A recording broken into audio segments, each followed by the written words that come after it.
Maria Elena Algabre with us at the time?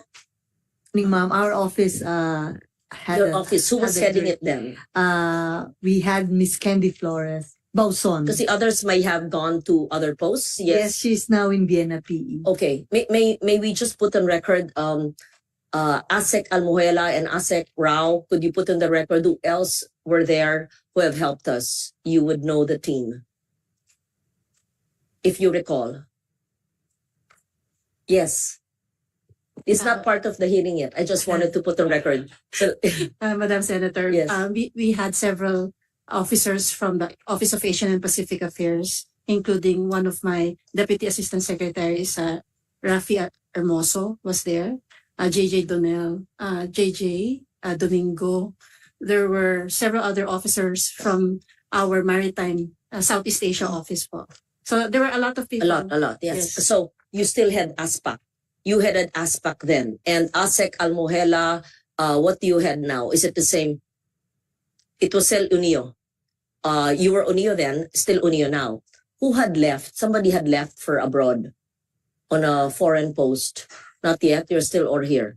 Yes, so I just wanted to thank all of you. And what people cannot forget is how we made China sign the agreement or the document on the Korean Peninsula issue and the issue on nuclear. I can't recall now the exact resolution, but anyway, I'm very, very grateful. Yeah. So we start the hearing. It's actually a briefing because the GAB obviously is not yet with us. And I'm not certain whether you've had your hearing already in the House. So this is considered a briefing. I'm correct, right, Director Sue? So may we please just first recognize, then I will read my opening statement. So thank you. Thank you, Madam Chair. Good morning, Madam Chair and our honored guests. We have as our resource persons for this morning from the Department of Foreign Affairs and its attached agencies the following. The Honorable Secretary Enrique Manalo. Good morning, sir. Together with Undersecretary Antonio Morales for Administration, Undersecretary Eduardo de Vega for Migration Affairs, with Assistant Secretary Robert Ferrer Jr., Deputy Undersecretary Hans Siriban for Bilateral Relations and ASEAN Affairs. We have Senior Special Assistant and Deputy Undersecretary Raquel Solano for Multilateral and International Economic Relations. We have Deputy Assistant Secretary Maria Cynthia Pelayo for Civilian Security and Consular Affairs. Assistant Secretary Domingo Nolasco for Financial Management Services. Assistant Secretary Celia Ana Faria for Cultural Diplomacy. Deputy Assistant Secretary Angelito Nayan for Office of ASEAN Affairs.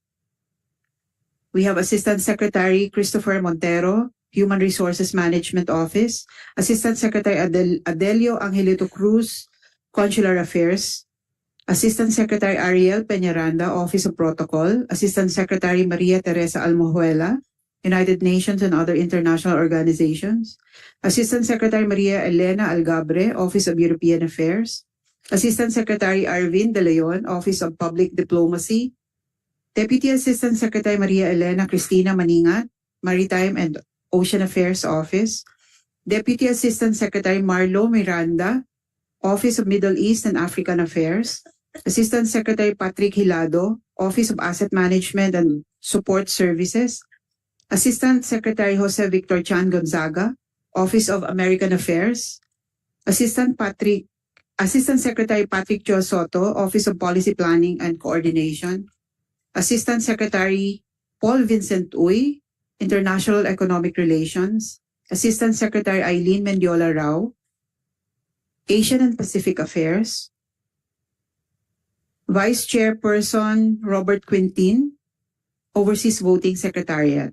And we also have Madam Chair from the heads of the attached agencies of the DFA, Chair Alternate Mary Ann Padua of the Technical Cooperation Council of the Philippines, Director General Francisco Noel Fernandez of the Foreign Service Institute with Ms. Ann Faigao, Undersecretary Antonio Atanasio Habulan, Presidential Commission on Visiting Forces.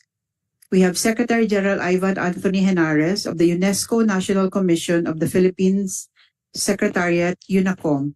And we also have technical and support teams headed by Assistant Secretary Adrian Bernie Candolada, Deputy Assistant Secretary Arvic Arevalo, Deputy Assistant Secretary Melanie Diano, Deputy Assistant Secretary Emilio Fernandez, Deputy Assistant Secretary Arman Talbo, and their teams.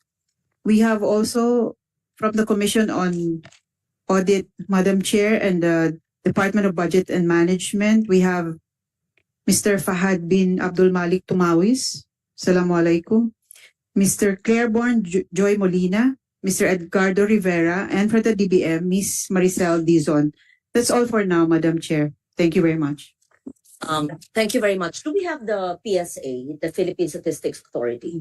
Oh, I was hoping, I'm not certain if I had mentioned that. Maybe it was in the hearing of Senator Risa Ontiveros, because could we call them? Would it be too late because we'll be extending for a few hours anyway, so that We'll try.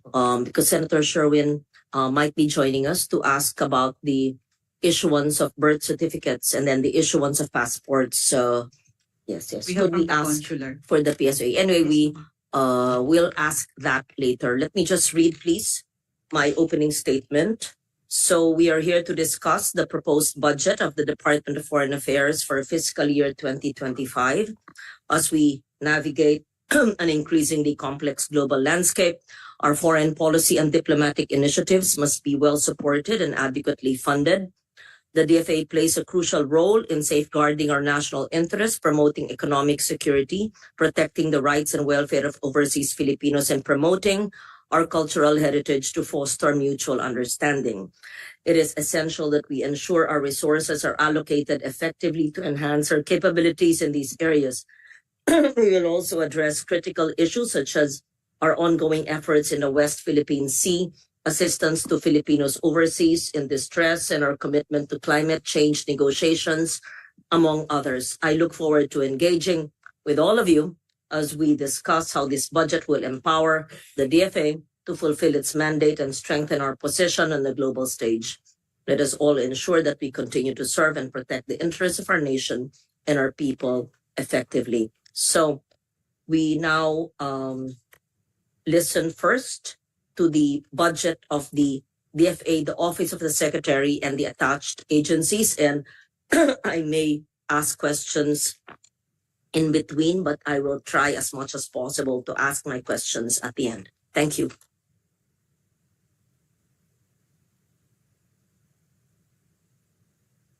We recognize Secretary Manalo. Proceed, please, sir. Thank you. Thank you very much, Madam Chair.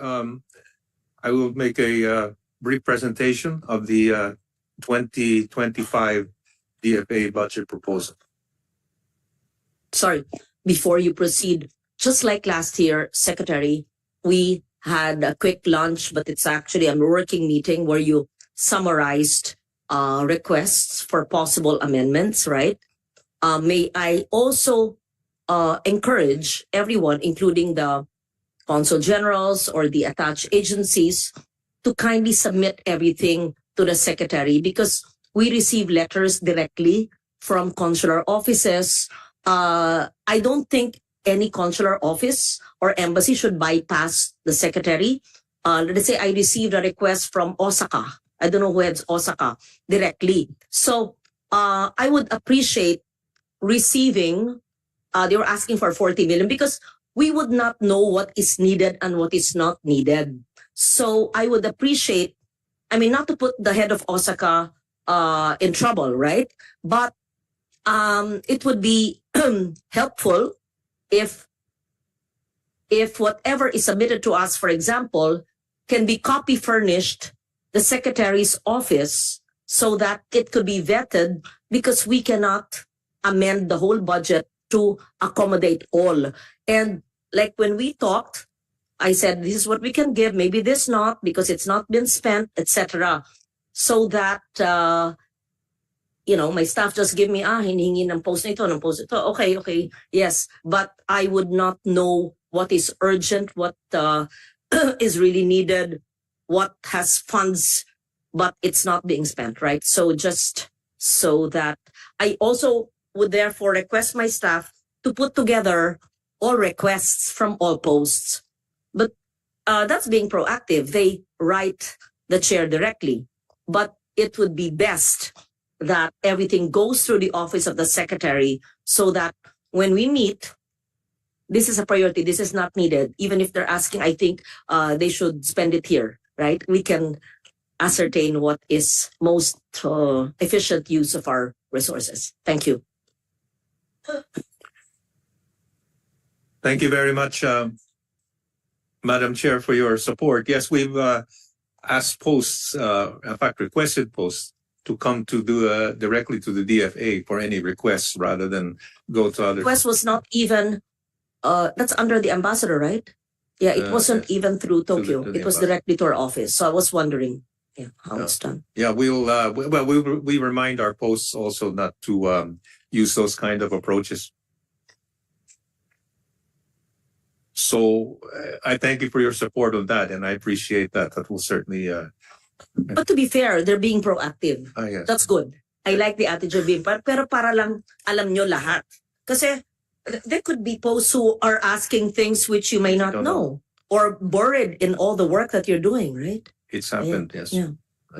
MOE, I don't know if they ask confi funds or MOE, etc. So everything should be rationalized and under the secretary. Yeah. Thank you. Thank you, ma'am, for that, for your support on that. With your permission then, Madam Chair, I'd like to just briefly present our budget proposal for 2025. And I'd like to update you and the committee on the recent accomplishments of the DFA and activities the past year. Following on slide 3, well, as we've said, the DFA formulates our country's foreign policy and promotes national security, country's economic growth, as well as cultural activities and consular services in order to protect the welfare of Filipinos overseas. Our mandate is being realized in the DFA headquarters here in Manila and in 39 consular offices throughout the country. That number may rise soon, as well as in our 98 foreign service posts, some of which will be, in fact, reopened this year. For 2025, Clarify, how many will be reopened this year, Secretary? we will have 4 embassies, which are already operating, as I understand. When you say reopened, those were part of the batch that were closed in 2012. 3 and- of them. 3 of them were closed Okay. in 2012. And the others are new posts. The other one is a new post that's in Colombia, in Bogota. The So- three new ones are Ireland, Finland, and Romania. They were I closed. remember. They were closed in 2012 Yes. and funded subsequently after and finally reopened this year in GAA 2024, right? Mhm. Or maybe even Yes. provided for last year but only reopened this year, Reopened right? this year. Okay. But previous to this year, there were already closed posts in 2012 that were reopened already because I've been trying to fund the reopening of those that were closed in 2012. Yeah, Stockholm, Barcelona. Yes, yes, there were already. Okay. So maybe later you proceed, we can summarize those that were closed, those that were opened after 2012. Because I think I've been handling your budget since 2013 or 14. Yeah, so it's been 10 years. So what were open and what is still pending reopening or new posts that you need to open? Okay, thanks. Please proceed. Thank you, Madam Chair. So for 2025, the DFA OSEC is proposing a budget of 27,159,363,000 pesos, which is a 10% increase from our current budget. Allow me now to share some of our recent accomplishments. Over the past year, we have had a number of meetings with a large number of countries at various levels.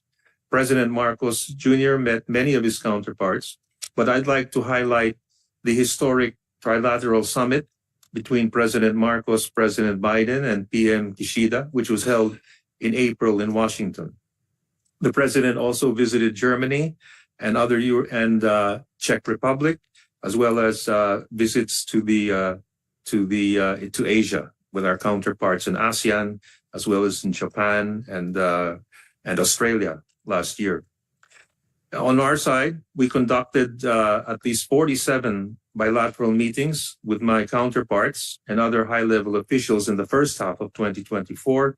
Over the past year, however, I've held 78 bilateral meetings with my counterpart foreign ministers. Just a question. In all your bilateral meetings, do you mention and lobby for our vote that we need for the Security Council?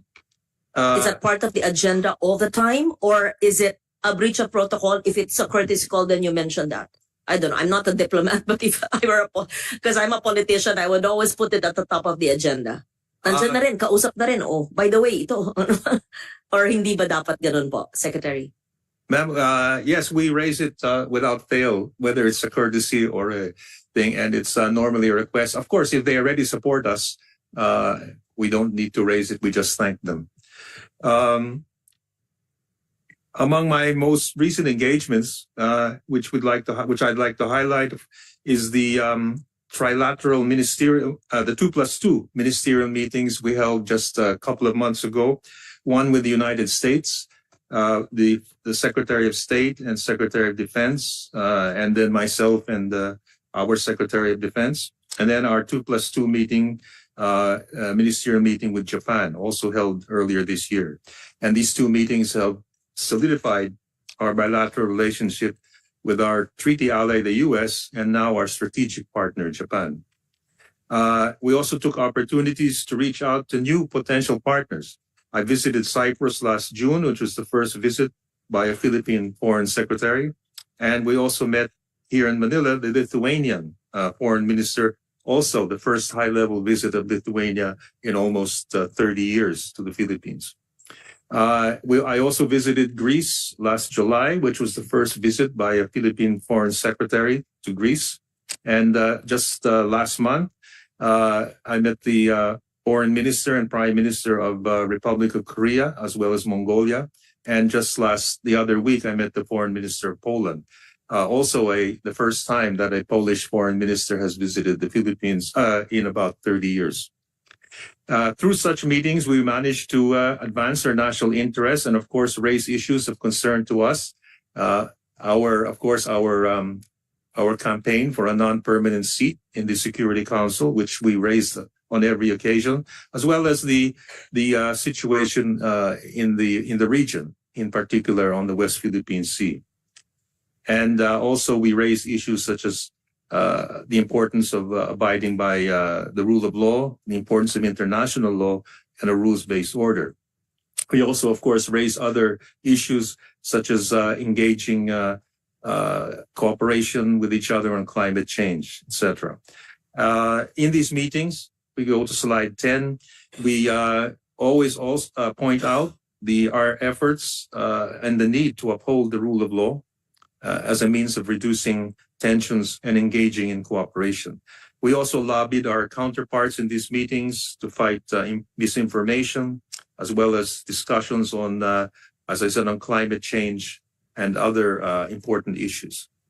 Over the years, the Philippines has continued to demonstrate our commitment to peace, and our approach towards the South China Sea is firmly grounded on legal basis, that is UNCLOS and the Arbitral Award of 2016.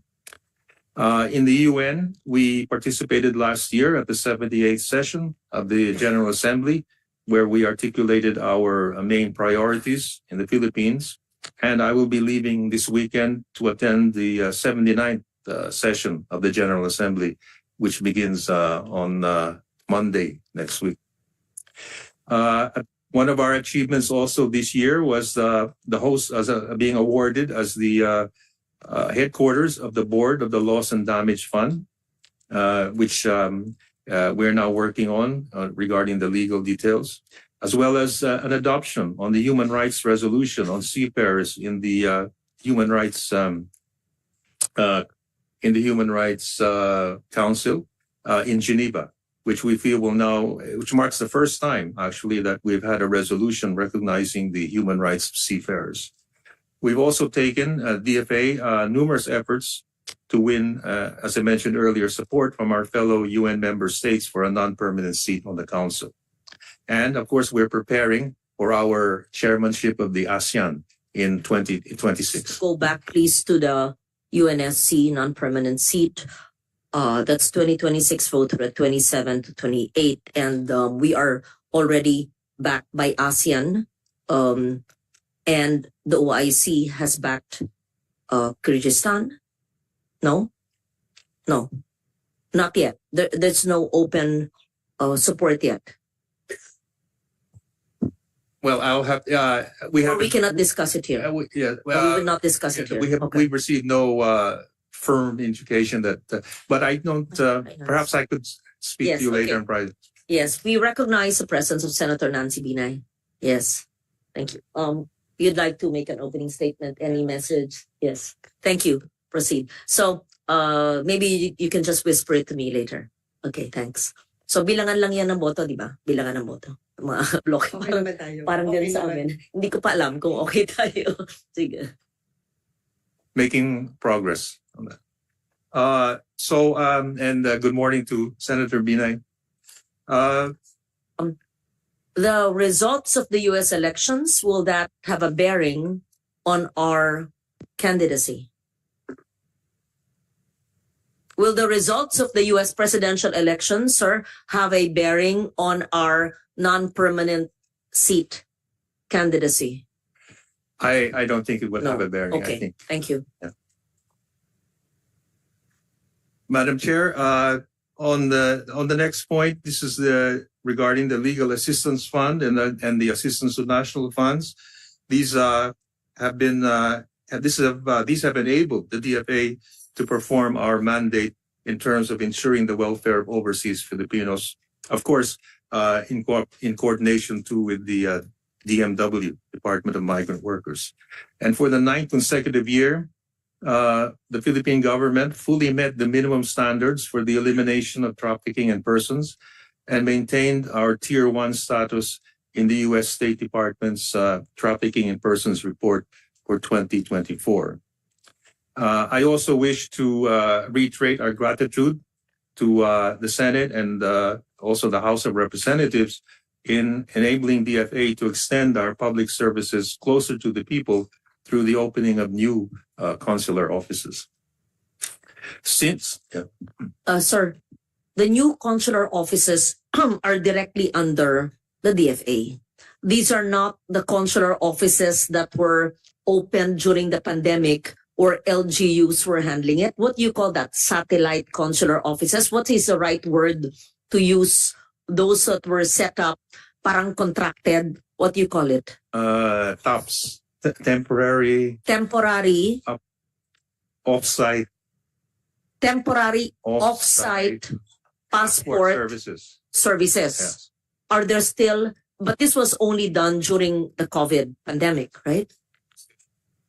And are these directly under the DFA or contracted to a group or bidded out, or is it an LGU in charge? Because dapat sagot yung lahat ng services. We don't know kung napapasukan ng sindikato. I mean, to be very, very clear about it, because you will be answerable for whatever happens in those TOPS, whatever issuances will be made. Sir, may we know if the TOPS, which was a special program because of a pandemic, still exists, and kindly cite the difference between the offices in the provinces like Cebu and Antique as opposed to the TOPS, the services rendered and the setup, before we proceed. Thank you, Madam Chair. May I request our Assistant Secretary Cruz to respond to your queries? Please proceed. Good morning, Madam Chair. With your indulgence, Mr. Secretary, many of the TOPS were an offshoot of the pandemic when we had to provide consular services despite the ongoing dilemma that we had all over the country. We have initiated the closure of all these stops, except for a few. And I'd like to specifically identify, we have 2 more in Cebu that are operating. We only have 1 consular office in Cebu. And because of the volume of people in Cebu, we had to sustain 2 TOPS offices.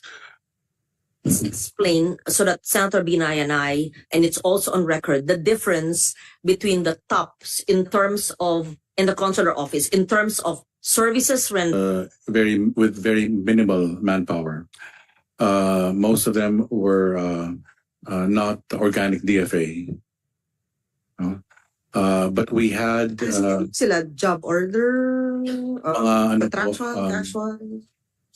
contract of service po. Yes, ma'am. Services do they give? Passporting, ma'am. Only renewal. Yes. Only renewal. Sorry, po. ang renewal ba kailangan face-to-face or a Dropbox lang? It has to be personal appearance po because the biometrics Yes. are taken. Okay. Yes, ma'am. Kasi nakarinig ako sa last year na budget hearing nyo to, na merong mga nag-apply na hindi marunong mag-Filipino or English, may translator. Obviously, hindi yung Pilipino, pero nabibigyan ng passport. And if the Philippine Statistics Authority has admitted issuing 1,200 birth certificates, I don't know if I should call it inauthentic because they're authentic. They were issued, napasukan nga, I keep on saying this, sorry to say, government, napasukan nga ang PSA. So those with birth certificates can go to any TOPS and get a Philippine passport, right? So if DFA personnel who go through the process of being in the DFA, hindi ako kakabahan. But if these are contract of service, now please tell us the difference in the services. If there's just 2 remaining, tell us how much it will cost. We will provide you the funds and so that everything kontrolado nyo. Kaya pag may problema po, kayo ang sasagot. Hindi pwede yung contractor o yung LGU o yung supplier o yung head ng JO. Diba? O, Senator Binay. Siguro, wala ho bang violation na, for example, may mag-a-apply ng passport, dala niya yung birth certificate niya, but cannot speak Filipino or the local dialect, and then si DFA ho would not issue the passport. Would you be committing a violation? Madam Senator, we are proud to say that since November last year, we were able to prevent the application of questionable nationalities applying for a Philippine passport. More than 171 attempts have already been prevented by the Office of Consular Affairs. 171, did you refer it to another government agency, like for example, DOJ, BI, or? We have been actively coordinating po with the PSA, the Bureau of Immigration, and the National Bureau of Investigation. In fact, we have already submitted po 71 cases to the National Bureau of Investigation. And Yes. and then based Thank you for that. Continue po. Finish your sentence. Madam Chair, thank you. And based on the due diligence of our colleagues at the Office of Consular Affairs, and with the approval of the Secretary, we canceled 66 passports already that were found to have been fraudulently issued to Chinese or foreign nationals. Okay. Thank you for that information. The 171 applicants for Philippine passports, were they applying in a TOPS office or in a DFA office? All over, ma'am, in the TOPS office, in the consular office, even at ASEAN, our main office, Madam Chair. So they tried in the main office in ASEAN, Yes, Madam Chair. in a consular office. Saan ba ang inyong consular offices? We have 39 consular offices all over the country. Okay, Madam 39. Chair. Yes, Madam And they Chair. also tried in a TOPS. Yes, So Madam it's Chair. not just only trying in a TOPS office. And you were able to apprehend the 171, meaning they had Philippine birth certificates. Yes, Madam Chair. which were authentic or fake. That's why you did not issue them a passport. There were a number that were genuine. There were a number that were obviously fraudulent. And what we do po, to ensure that this does not happen again is if it was a questionable application, we immediately get the biometrics of that person, flag it all over our COs all over the country, and that this will prevent them from forum shopping and attempting to apply in other schemes. This please of the 171, the names and faces and which ASEAN tops, which consular office they apply in, and what year, date, time. In short, and which agency the 171 were passed on to for possible prosecution, right? Yes, Madam Chair. Chair, can you also include if they're new or renewal of passports? Were they first-time applicants or renewal po? Most were first time po, all with the delayed registration of births. Those 171, they may not have passports, but they have birth certificates. So they're all over the place. Yes, Madam Chair. Yes. You refer them to the DOJ? Well, Pag ako dyan tatawag, dapat yung police nandiyan na eh. Madam Chair, we are in the process of undertaking an MOU with the Philippine National Police. So wherever they apply, once we are sure that it was a fraudulent application, we can already seek the assistance of the nearest police precinct to apprehend these passport actors. You would have the names and addresses of all these 171. We have all the applications on hand, but we are not sure po if the address given Yes. are genuine or fictitious po.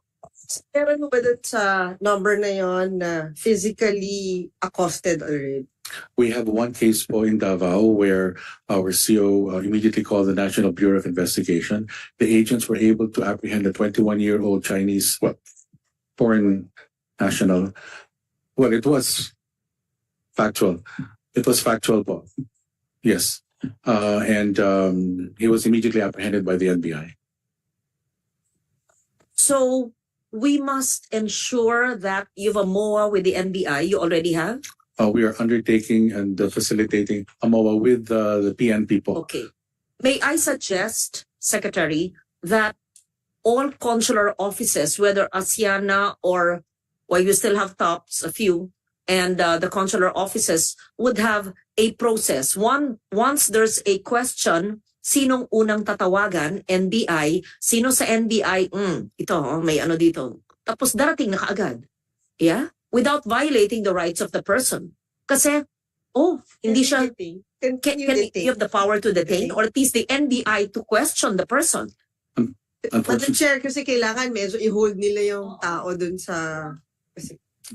Unfortunately, we don't have the power to detain Madam Senator, but we delay and as much as possible until the arrival of the appropriate security agents po.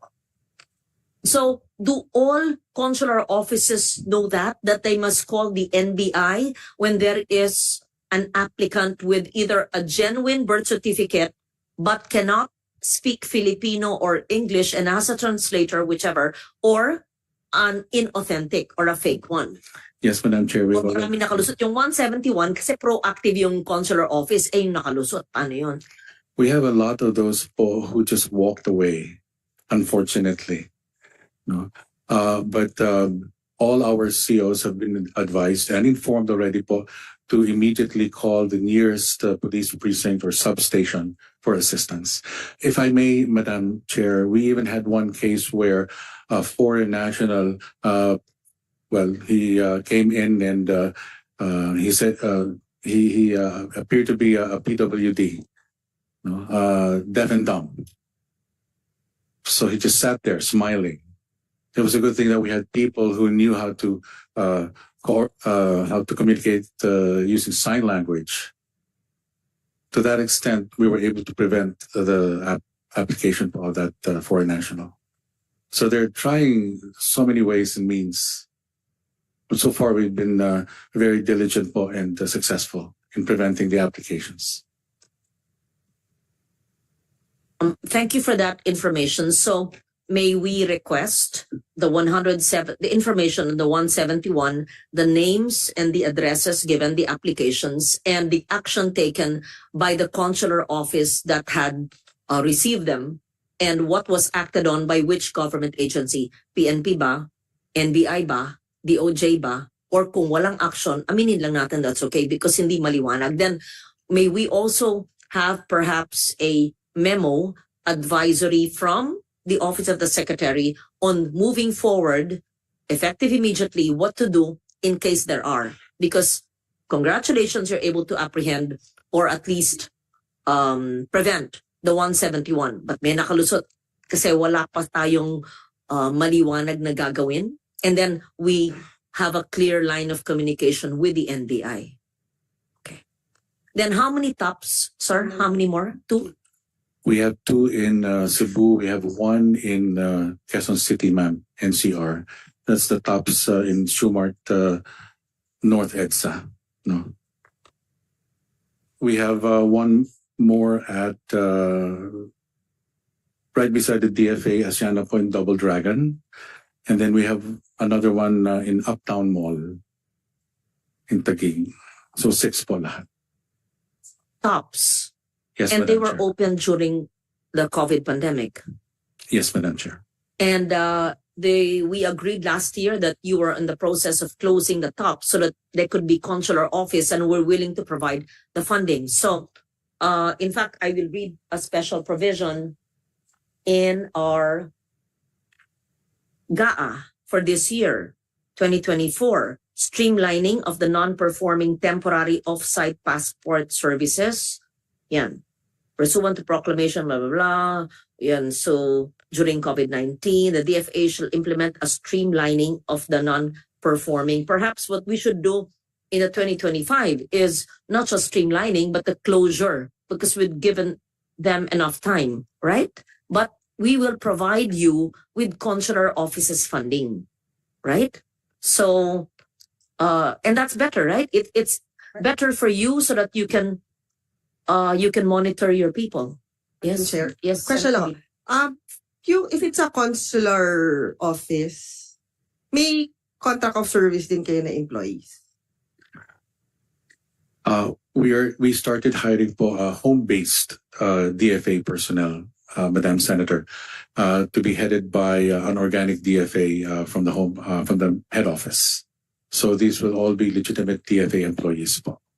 Eventually.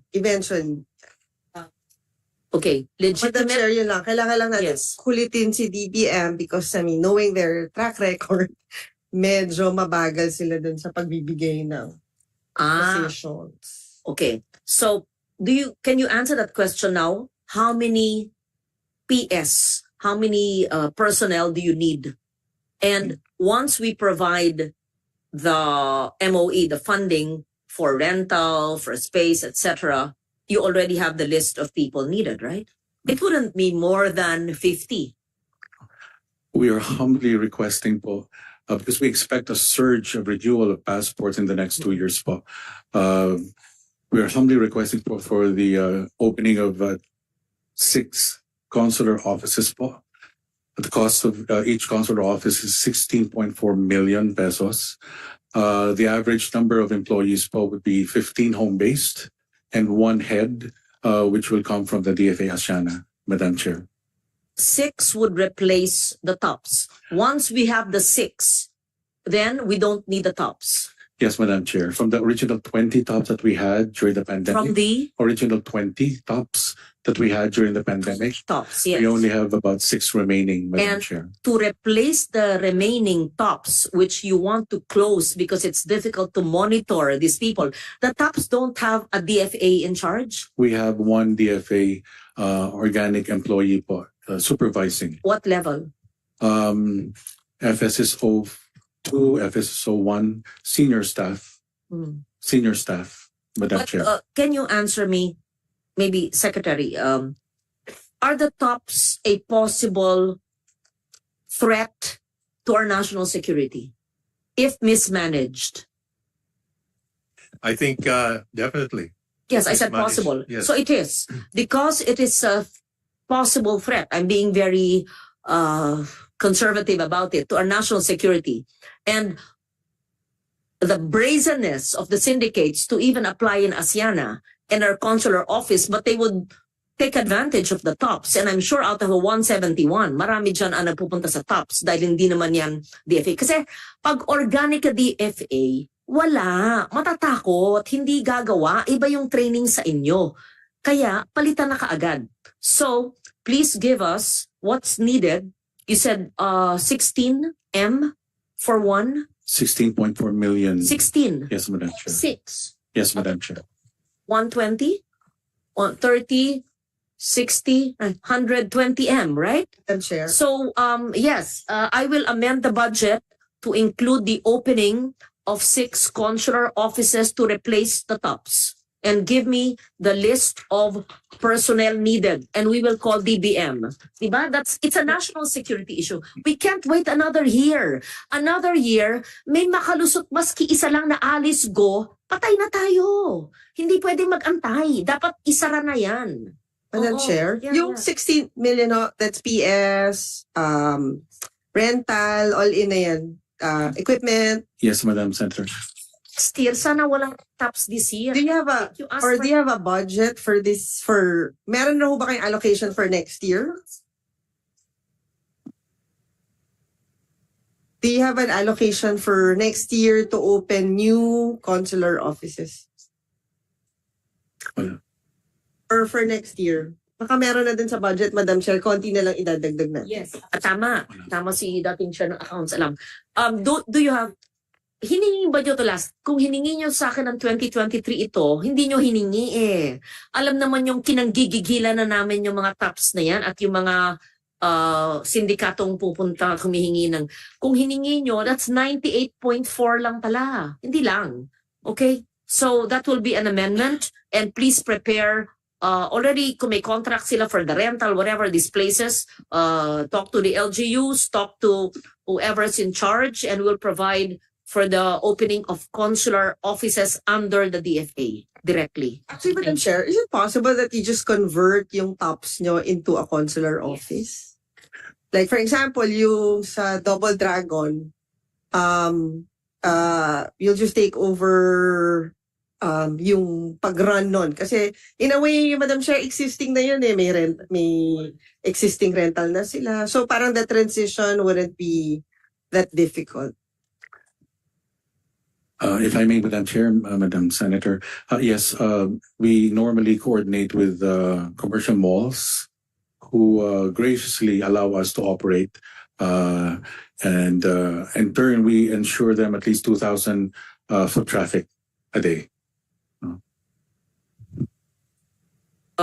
Para maliwanag po, we see the phasing out September, October, November, December in anticipation of the GAA funding of 100 na, going to 100M for consular offices to replace the top. So it will all be controlled by DFA. At kung meron pa rin makapasok dyan na Chinese or any foreign national with fake or even genuine birth certificates, PSA is on the line na. Isa pa yung mga yan. So, mas masasagot nyo. And you can control it better, right? Yes, Madam Chair. Thank Thank you very much, Madam Chair. Yes. Kung hiningi nyo nga last year, 2024, sana meron na. Pero wala nang sisihan, sige, gagawin na po natin. Okay. Thank you. Proceed with your budget, please. Thank you, Madam Senator. Could we go to slide 19? Since its soft launch last year, the DFA and DICT have been testing the e-visa system in India as part of our efforts to promote more tourism and business opportunities from India and to the Philippines and Philippines to India. Also, the DFA continues to provide quality and timely consular services. In 2024, we issued over 1.8 million passports, over 116,000 visas, and some 377,000 apostille certificates, as well as over 38,000 civil registry reports. The new Philippine Passport Act passed this year will also make passport applications more convenient for Filipinos. We also signed an agreement with the PSA to help expedite the submission of passport application requirements. In line with our digitization efforts, the DFA and COMELEC will implement internet voting as one of the modes for the upcoming elections overseas. We also rolled out an e-apostille system for birth, marriage certificates, and the CENOMAR, or Certificate of No Marriage, also. Secretary, can you just expound on the internet voting? Because I was just in the other room with COMELEC, and then parang they discuss nga itong internet voting. How prepared yung mga posts natin for this type of voting? Thank you, Madam Senator. Could I refer to my colleague? Kasi parang sinabi ni COMELEC na parang they asked for, parang kasama to doon sa tinamaan na hindi nabigay na budget nila. So ano yung implication nito sa mga posts? If I could request Mr. Quintin to reply to that question. Yes, Madam Chair. We are in coordination po with COMELEC, and in fact, we have joined them in the rollout of the internet voting. We started with Busan in June. So ang ginagawa po namin, we already introduced the module, the current system as it is. We have our personnel at post test it also para po alam po nila how it will be implemented.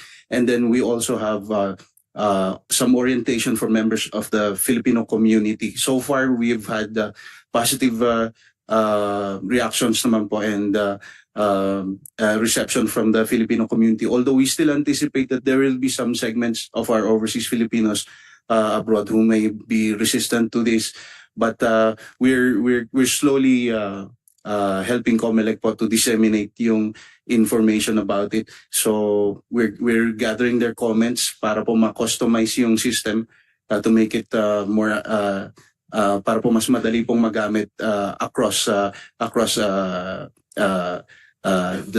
different sectors po ng overseas Filipinos, kasi meron din po mga hindi talaga ni tech savvy. So that's where we're helping COMELEC right now. As far as impact po on the operations of post during the elections, definitely po mawawala po yung interperson interface. So, and that will also relieve yung pong pressure on our personnel. So definitely with online voting of internet voting, hindi po maapektuhan yung aming delivery of consular services during the 30-day voting period po. Then yung information campaign ba would come from the COMELEC's budget or budget ng DF?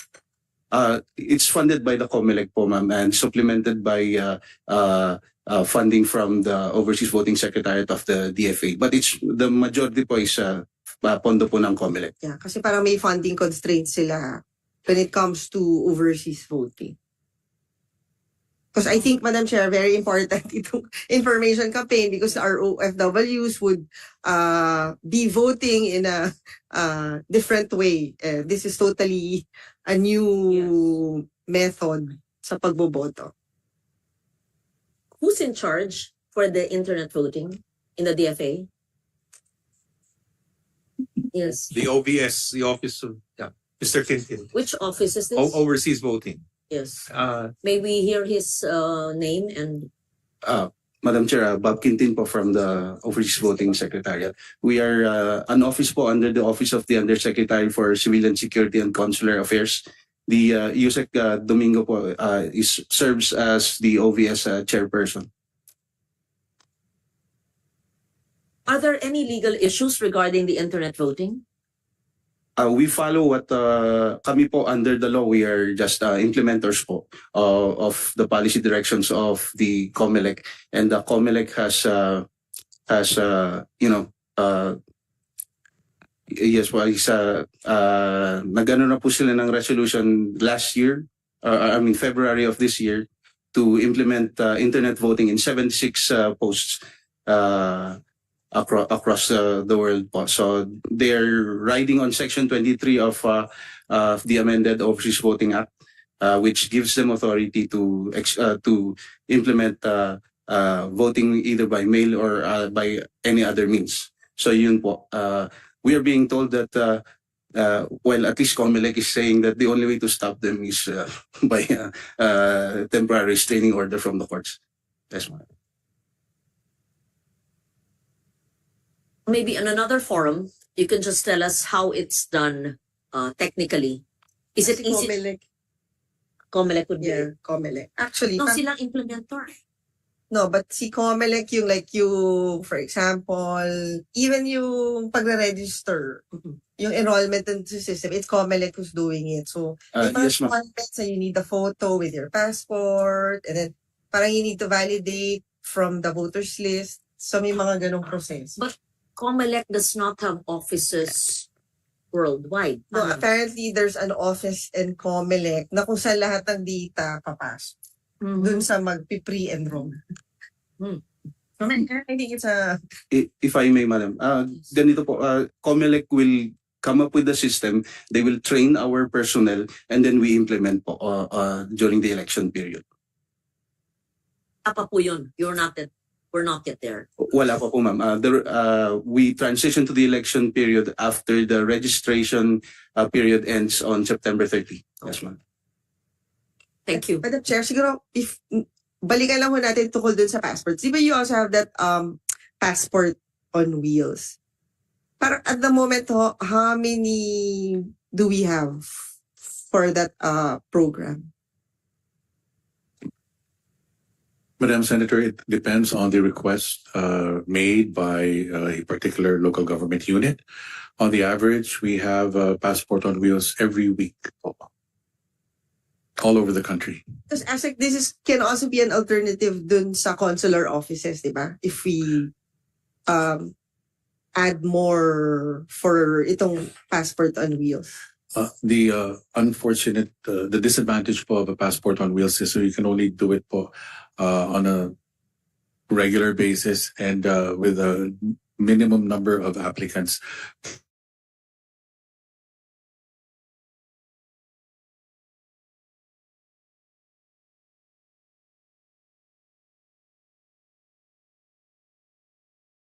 The maximum accommodate for a passport on wheels would be about all over the country. So it's taxing also for our colleagues. And if we send people po out to far-flung places, mahirap din po. Yeah. Or kasi, Madam Chair, yung pinas natin yung sa passports. Di ba, eventually, there's this parang digital passport na concept na wala na yung magkakaroon ba? Not yet? Or it's more of dun sa visa? Yung under the new passport law po, we will allow OFWs and senior citizens to apply in non-appearance na po. No, they just send in their application and photograph. So this is under the new passport law po. Yung add na rin yung pages. Kasi marami din sa ating mga OFWs yung nagre-reklamo. Kasi lalo na kung yung employer nila regular na nagta-travel. So minsan nauubusan na sila ng pages for their visa, for their yung tatak Yes. nung... Madam Senator, we're happy to report po that we are doubling up the number of pages from 32 to 64 pages na po. That's good to hear, ASEC. Magandang balita yan, lalo pag nakakakita ko kami ng OFW when we travel abroad. Thank you. You mentioned what passport on wheels. I didn't know that. Is it still existing? And in what provinces do you do it? Or do you do it also in Metro Manila? We do it po on a regular basis. And in line also the Bagong Pilipinas Servicio Fair, we make sure that there's active participation from the DFA every time there's one.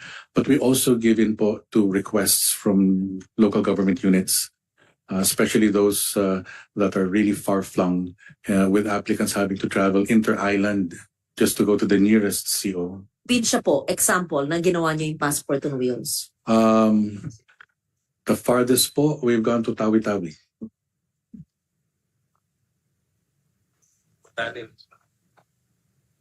Pag-asa Island.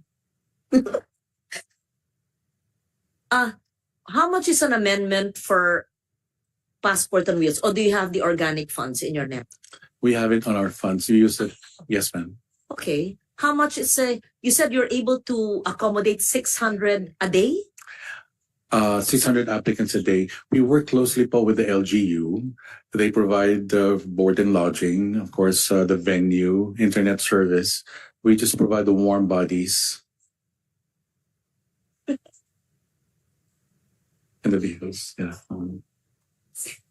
Yung binuksan kong consular office sa Antique na pinondohan ko sa third term, naging operational sa fourth term. Hindi nyo kasalanan kasi nag-COVID, no? But it's already there. That's in the south. That's San Jose. Kami, taga Pandan, 3 hours away. I don't think meron kayong passport, may consular office kayo sa Aklan. Meron kayo? Wala. Wala. Wala nga. Panay, iikot pa. Pupunta pa silang Iloilo. Ang Kapis, wala rin kayo. Wala rin. Lahat Wala. pupunta pa ng Iloilo. 8 oras yun. So, kung meron sa norte ng Antique sa Pandan, which is just next door to Ibahay, Aklan na yon, marami kayo hanggang 1 hour to Kalibo, marami kayo masaserve. Diba?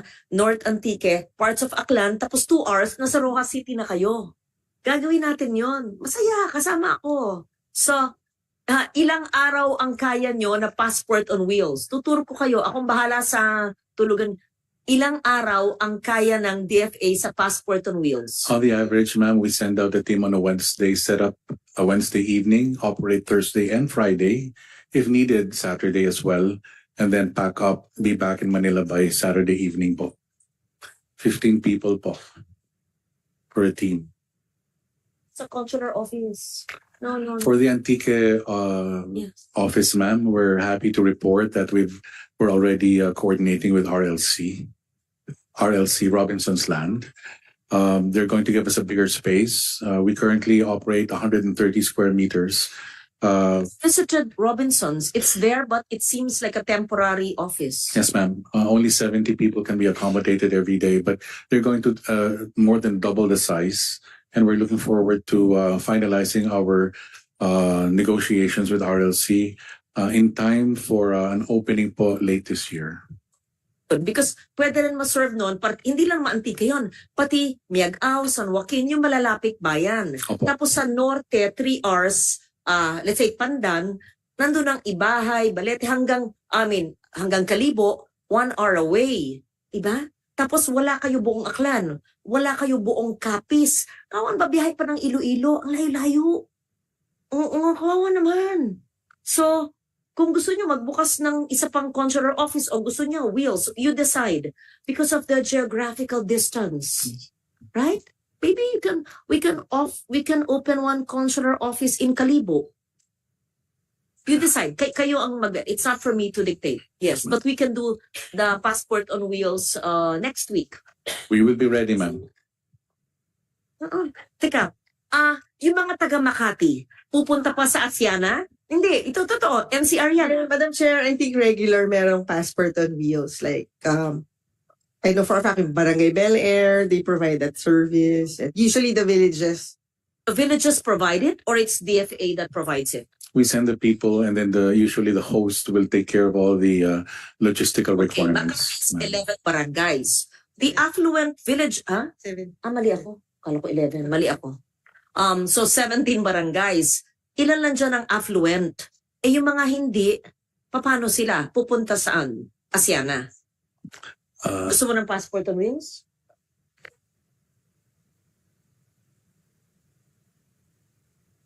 Yeah.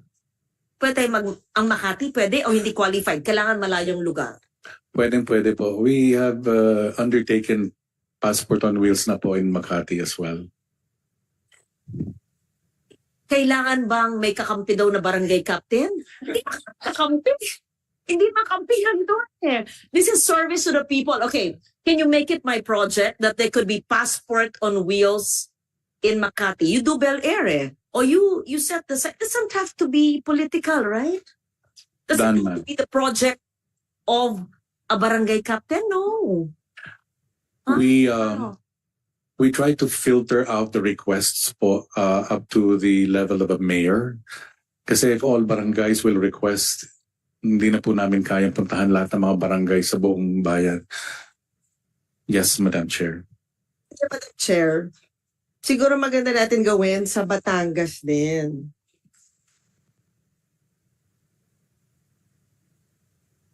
You have the funds available for this year, for 2024. Meron Yes, we do, pa. Madam Chair. Magkano ang isang araw ng passport on wheels? Para lang we know the funding, ano. Ang ginagastos lang naman po namin ay gasolina, in transportation cost. Of course, the personnel will be paid according to their daily wages because they're working on a weekday. And then host yung LGU. Yes, Madam Chair. Kung hindi man LGU, doesn't have to be LGU. It could be, let's say, an organization, Rotary Club, let's Yes, say, ma'am. Zonta Club, Yes, ma'am. Senior Citizens Club of the Philippines. Yes, ma'am. PWDs, right? Sa Senate, Oo. we do it eh. Di ba? Dito sa Senate, parang we do passport on wheels.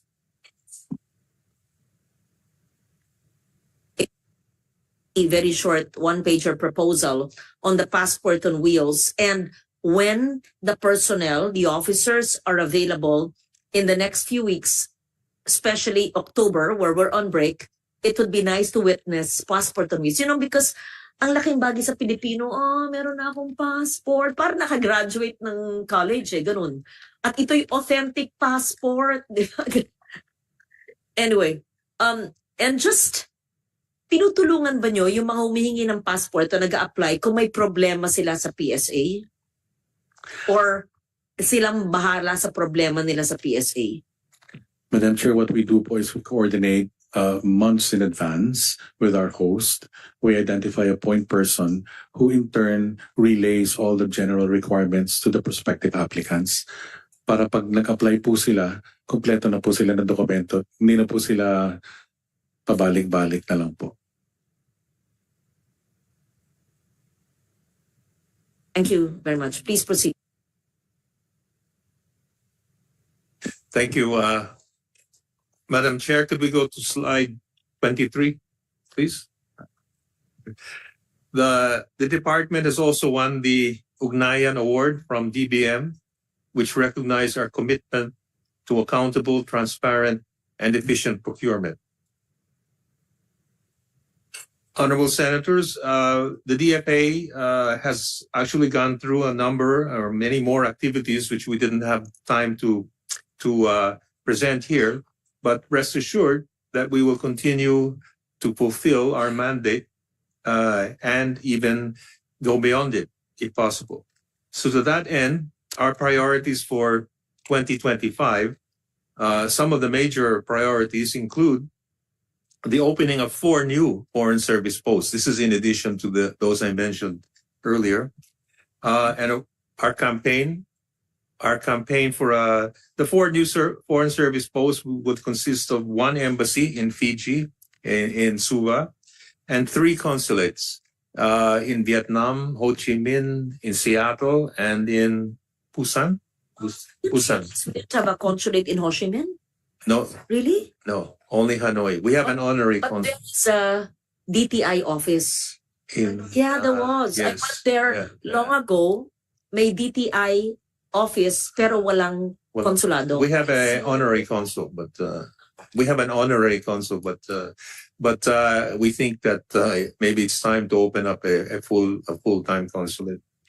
And then the other consulates we're proposing are in Seattle and also in Busan, ROK. What else were the posts that were closed in 2012 that are not yet reopened? Caracas, Venezuela, but maybe Palau, Havana, Havana, Kaya natin. Color. So Caracas hindi na kailangan. Hindi ko muna. No, it's not for me to decide pala. What's we next? will have it on Palau? Kailangan na. Ano ang sakop ng Palau? Who handles Palau now? Tokyo. I know. No, you should have Palau. Don't you need Palau? Yes, that was also included in our possibilities, but we felt that at the moment Fiji might be more strategic importance. But Palau is Micronesia. now, Palau No. is yeah, the Pacific. Yeah. Teka. Republic of Palau. We had them before. We have in Micronesia. Is that Micronesia No, Islands? No. No. Wrong. We Separate don't have now. in Micronesia. No. In fact, we don't have any presence in the Pacific. That's why We don't have us in the Pacific? no, not among the Pacific Island Forum countries, none except Papua New Guinea. PNG. But PNG, yes, but not in the Pacific. We Eh, never had an embassy or a consulate in Palau? before. It was closed at 2:02. Before. But, Micronesia, wala tayo? Wala. Oh, parang we had. In Ponape. I went to Micronesia 20 years ago. Parang we had. We But we can- closed. we can also look there. Don't you need Palau and don't you need Micronesia? Well, we could use all of them. Ay, They- ito pala. Ito pala. Uh, Bucharest, we need. I went to the Bucharest embassy. it's open already. Bucharest was Yeah. last year. Oh, Last year. so mali itong list nyo, hindi So- updated. Yeah. Bucharest is already Yeah, open. yeah. Yeah. Sino yung 25? Sino pa pa? Oh, wait. Is Bucharest for next year or No, this year? It's open. Our ambassador is just waiting for his agreement. Ito. Bakit open na raw? So, i-out ito. It says here that Romania is part of your 2025 request. No, if it's already open, It's already open. It was last year's request. listahan din. Ha? Update nyo yung listahan at baka mag-double budget tayo. So, not Bucharest. Havana. You should have Havana. Sorry. Havana. No, Havana has not yet been reopened. But it was closed, It was right? closed in 20. So, I think you should open Havana, right? Stockholm has been open. That's open. Ano? Stockholm has been, so Havana is not yet, but that should be to open. Stockholm is open. That's peaceful. Koror, Caracas. sa Palau, wala nga. Wala. Do you think it should be open? Caracas, no, I don't think so. Dublin is reopening. Dublin is already. Yeah. Dear, hindi updated to, ha? Helsinki, yes. We funded it already. Frankfurt, yes. Of course. Oo, no? Masinara yun. Saipan? No. So, it's up to you. Barcelona, yeah, very good. We opened it again. And Pohnpei in Micronesia. Vladivostok was closed. Consular office, but We never had one in Vladivostok. why does it say here it's closed? Maybe malitong listahan nyo diri, ano nyo. There was never any consular office in Vladivostok? No, never. I think I understand my colleague says that there was a proposal about 20 years ago for Vladivostok, but it never materialized. Dear me.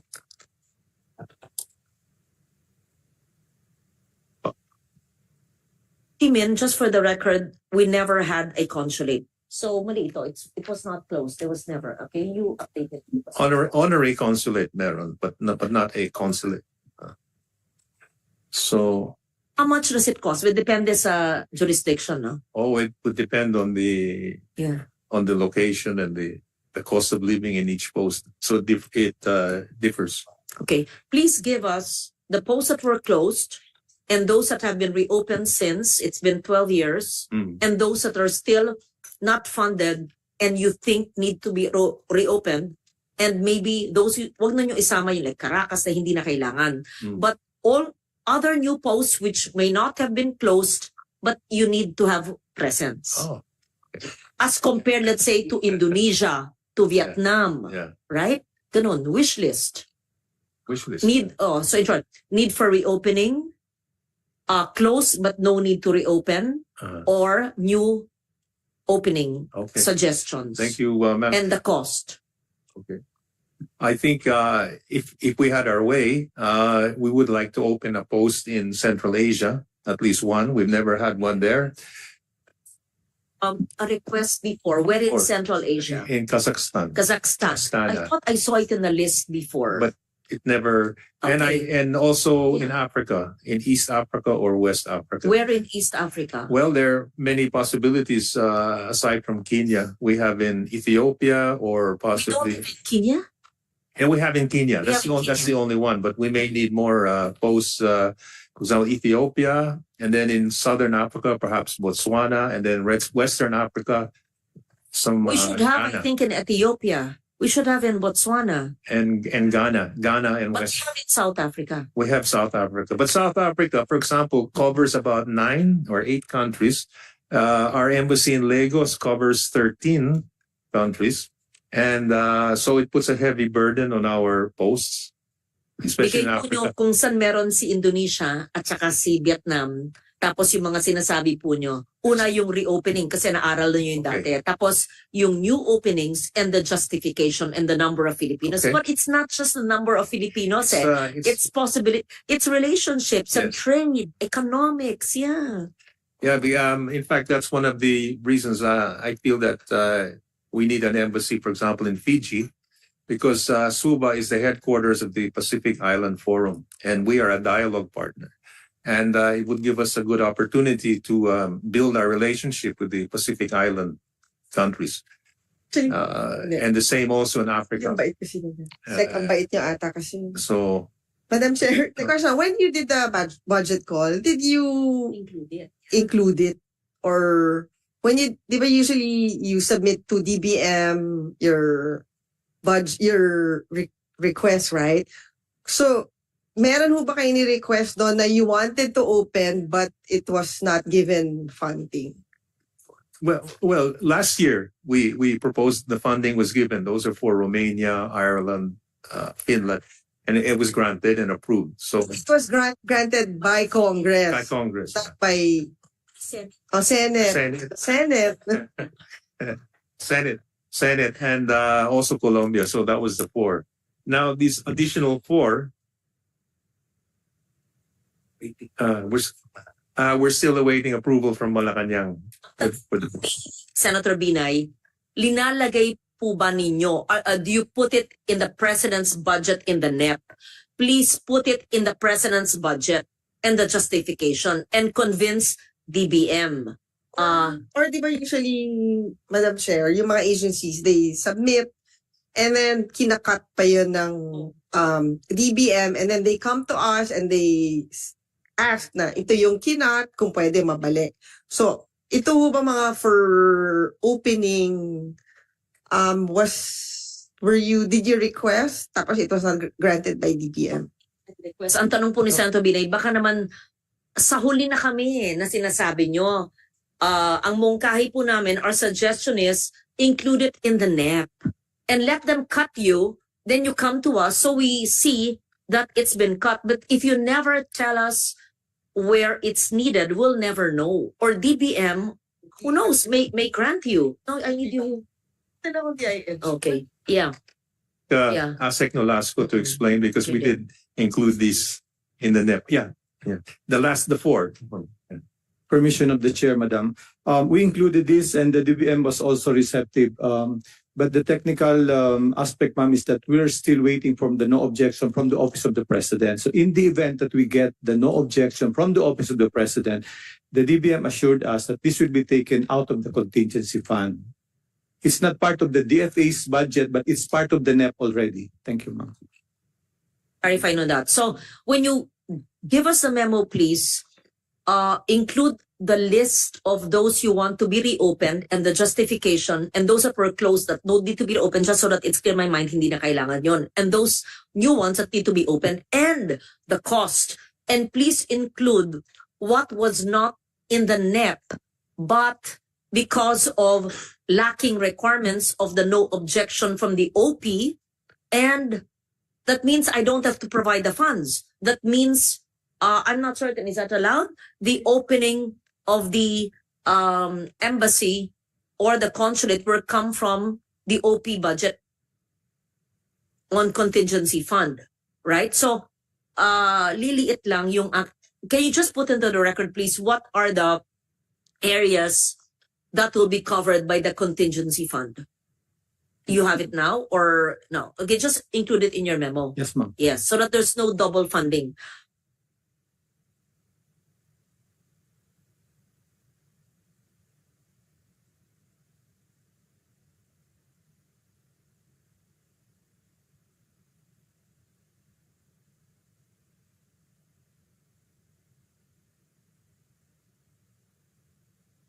Para po hindi na kami ang mag-a-amend kung meron na pala. So, there's always a request or a requirement for no objection from OP. Na delay lang. Otherwise, it would have been included in the NEP. Okay, if that's a NEP commitment, let it come from there. And then we can fund apat yun, you said? How many did you say? Or what are these areas? The three consulates and in Fiji, embassy in Fiji. Okay, those that are mentioned here. So doesn't have to come from us, from GAA amendment. Then I can focus on the others you need. Please give it to me in the order of urgency and prioritization. Only if you want. Yes, that's also good, so that we have jobs for more diplomats and officers, right? So that we can stretch our wings and have more engagements, right?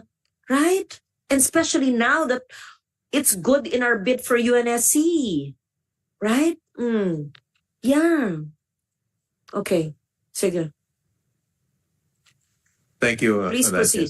So some of our other thrusts include, as we've been mentioning today, our campaign for a non-permanent seat on the UN Security Council for 2027 You mentioned 28. chair. And then as our preparations for the ASEAN chairship in 2026. And of course, promote. Be preparing for our chairmanship. We are already in the process of first creating our national organizing committee to be responsible for the preparations. This will include, sorry?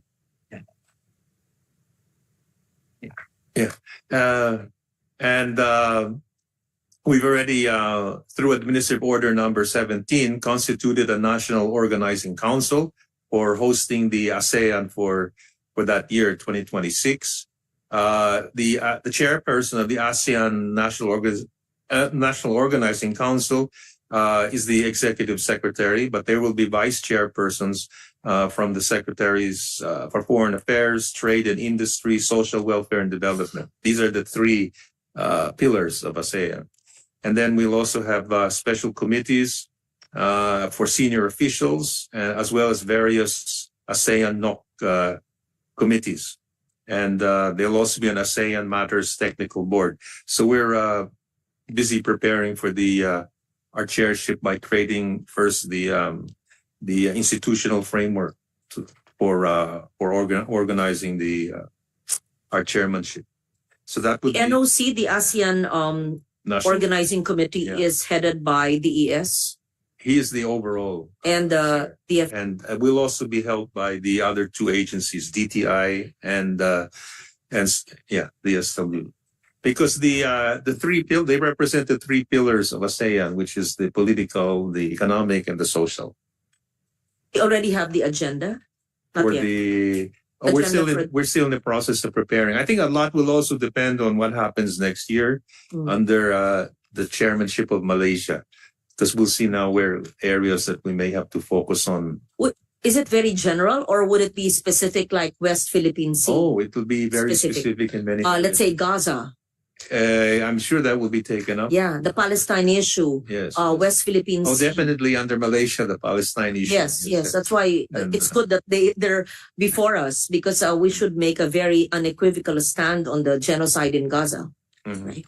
And of course, on Myanmar, that will definitely. Myanmar, that yes. will probably be still on our plate by our chairmanship. Who's our ambassador now to At the moment, we have a chargé. Sharjah? No ambassador Not yet. because of the condition there. No. Well, there's some political considerations, but it's on our plate. If we can find someone who wants to go there, but they might be possible there. But those are other issues, and of course, West Philippine Sea and other regional issues will definitely be there on the item under the political pillar. Madam Chair, and of course, we will continue our efforts on issues of importance to us. These include, of course, the West Philippine Sea, South China Sea issue, and then the retrofitting of the DFA headquarters. We are going to begin. Back to ASEAN. Yeah. How about the membership of Timor-Leste? That's been pending for more than 10 years. Yes. In fact, now Timor-Leste is an observer. and there is a growing move to see whether they can already become a full member by next year. If not possible, then it could fall during our chairmanship. But they still have Is to. lacking in terms of the requirements for Timor-Leste to be a member of ASEAN? Well, they have to fulfill an agreed roadmap. And this roadmap consists of many elements, but one of the key elements is they have to adhere to various ASEAN agreements. Can I have a memo on this, on what are the agreements they have to adhere to? In short, iakay po natin sila. They've been a good friend. And if it's in terms of their education, social services, whatever compliance, the leadership of Timor-Leste is very close to us. We have very strong ties with Timor-Leste, I mean, personal and political. And I think it would be good if they're not tackled or included in Malaysia. It would be good if the Philippines, during at least a Philippines time, would have completed and not just wait for their accession, but masasabing tinulungan natin that we help them every step of the way. Because I recall way back in 2009, this is not a new bid for membership. Since 2009, I recall the former president then, who's now the president, has been telling me about their wish to be a member of ASEAN. And at the time, I tried to help in whatever way I can. So it's been 15 years. It would be good if we could help a neighboring country. And Indonesia, of course, is helping them as well, right? Yes, ma'am. In fact, we are providing technical assistance to help them and training for their personnel, especially foreign service. But the Philippines, of course, has been fully supportive of their efforts. Of course, the issue here is it needs consensus from ASEAN, all the 9 members. Don't think there would be any. I'm not big. Because even Indonesia, which historically they had problems with, is supporting them and helping them. So who in ASEAN would be against their membership? Maybe I can. Bulong. Bulong na lang.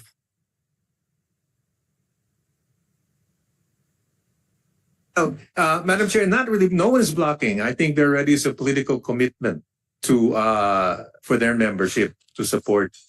It's just maybe some countries are a bit more fastidious when it comes to seeing how well they fulfill some of their commitments. Others might be more liberal. I would like to understand what is lacking in them, and then they should know what is lacking and how neighboring countries could help them, right? I'd be very happy, ma'am, to Sige. tell you in private.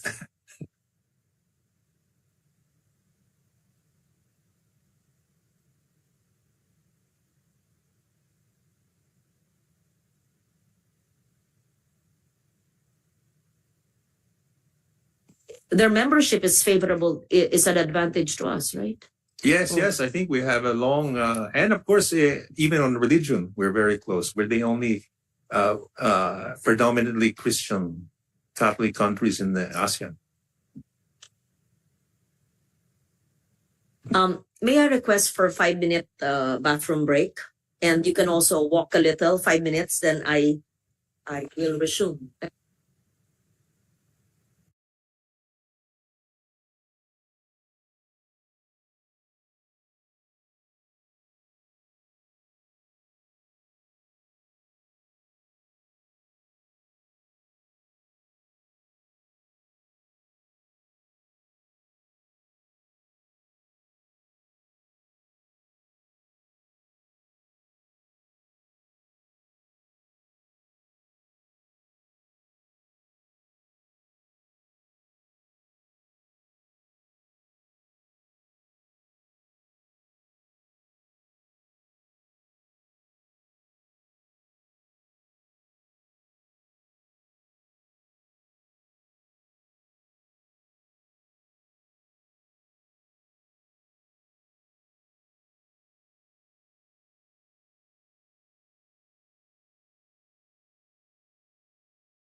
West Philippine Sea on the basis of international law and our commitment to a rules-based order.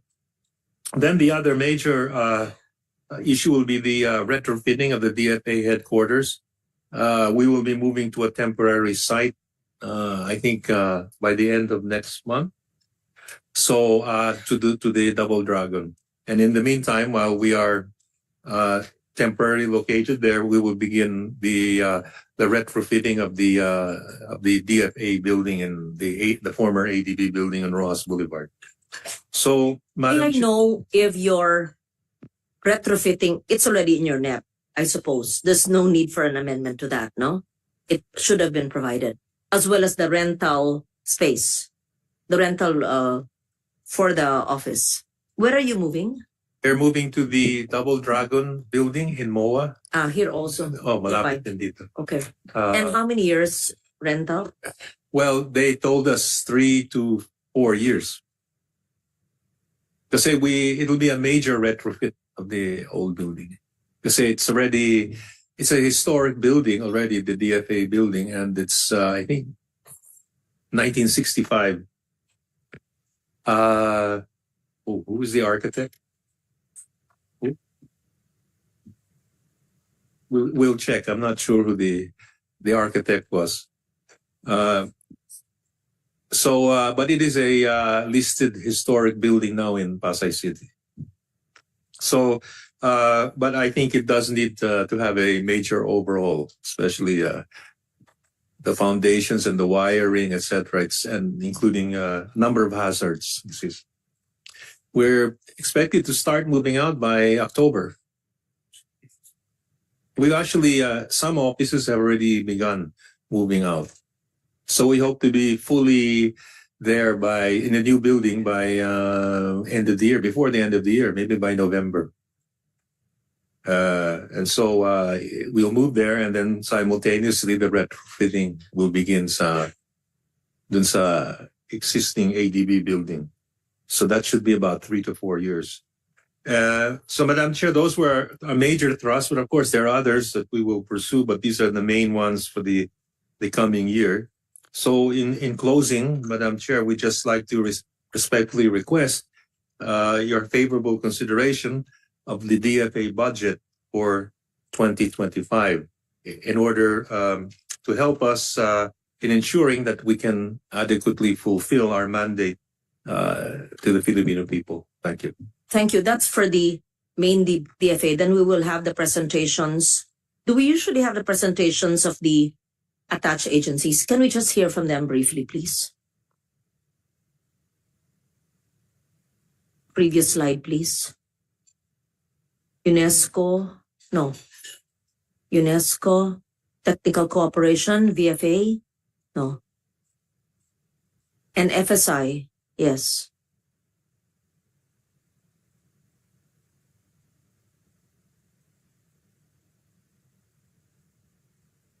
FSI, please proceed. Thank you, Madam Chair. Very briefly, Madam Chair, our NEP for next year is at 140 million pesos after this is an increase of 38% from our last year's budget, basically to cover the rental cost of our new space at the Double Dragon Tower. And DBM incorporated our Tier 2 budget of last year into Tier 1 this year, including the funding that you have provided, Madam Chair, to our training program, including the Law of the Sea Academy, where your staff participated.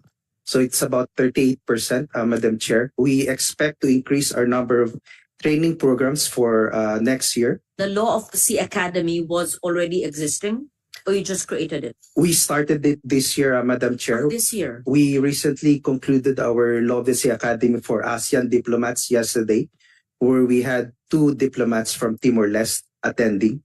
So we hope to carry this forward for next year, including additional training programs from the current 77 to 90 for next year.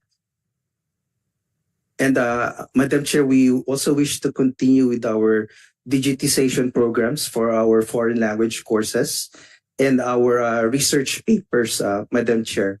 So hopefully we will be able to exceed our targets for this year with our expected programs for next year.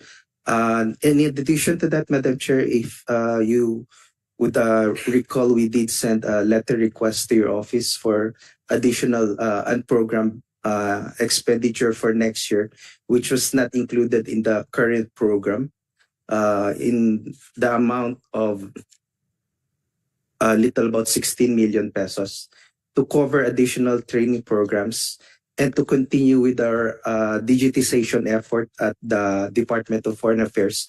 Again, mindful of the comments made at last year's budget for FSI to be able to be accessed by our foreign service post outside of Manila, and for us to bring our training programs to our consular offices outside of Manila as well. Okay, explain to me your digitization. What are you digitizing? Yes, All Madam, researches, documents, what? for example, Madam Chair, in the foreign languages program, we have 26 foreign languages available at our foreign language section, but we only have 7 which are digitized. This will be programs where you can access it remotely or within the language laboratory which you inaugurated before. So every year, Madam Chair, we add 2 more languages. So for this year, we are digitizing German and 1 other foreign language. We wish to have all 26 foreign languages digitized in order to make it accessible to anybody remotely. In addition to that, Madam Chair, we have to digitize access to our Foreign Service Institute library. So we are providing... Languages first. Yes, Madam Because Chair. it's not digitized, how is it being used? Aside from the 7 which are currently digitized, you have to literally go physically to our language laboratory. You'll be provided access to an audio device and a hard copy book. No, that's not So practical. Yes. Yes, Madam Chair. So we're doing digitization at 2 foreign languages a year. It is not a cheap No, process, no. Madam Chair. It costs almost about 2 million per language. So we have to. How many languages do you have? We have currently offering 26 foreign 26 languages. languages. And Yes, what is madam. your total budget request for digitization? We are hoping to continue with an average of 2 foreign languages every year. Only 2 in a year. In order to have a modest request, Madam Chair, No, but if I you're need to know, okay. What are you digitizing for the foreign language program? Materials. we are transforming the books into videos Okay. with a corresponding audio, and built in within the software would be a test at every level before you progress to the next level. The hard copy materials for a foreign language program, and all you need are the funds to digitize them so that they could be made readily available, not just to DFA officers and staff, but to anyone who wants to access it. That is the intention, Madam Chair. And how much is a digitization of one language? At approximately 2 million 2. pesos. So Yes, Madam 6 Chair. times 2, Yes, Madam Chair. 54. Right? That's about 1/3 of our existing budget for next year. 52. 52. All you need is 52. You need 52 million to digitize all the materials that we have of the 56 languages for all DFA personnel to access and to open it to students for free, or may bayad? It's free, Madam Chair. We are free. offering it to all government offices. We have seen an increase in take-up from the other government offices this year, precisely because they could access it at their own time and at their own pace. But why go 2 languages a year? Wala na tayong lahat dito. Sa 26, 2 languages a year. 13 years, wala na po ako. Oo. Madam Chair, it's the difficulty in the procurement process. So far we have only seen 2 reliable service providers able to provide that services. So even if you have the funds, you're not able to do it. I see. Yes, Madam Chair. Within the country, there's a limitation on the number of consultants that we can work with to digitize the foreign languages. languages have you digitized? We have digitized the basic language, which is Spanish, French, I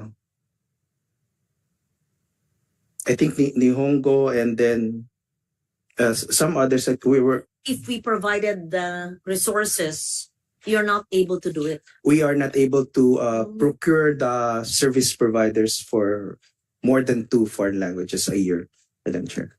Oh, then you just prioritize what you can or the language that. Why is that? There's a lack of suppliers for digitization?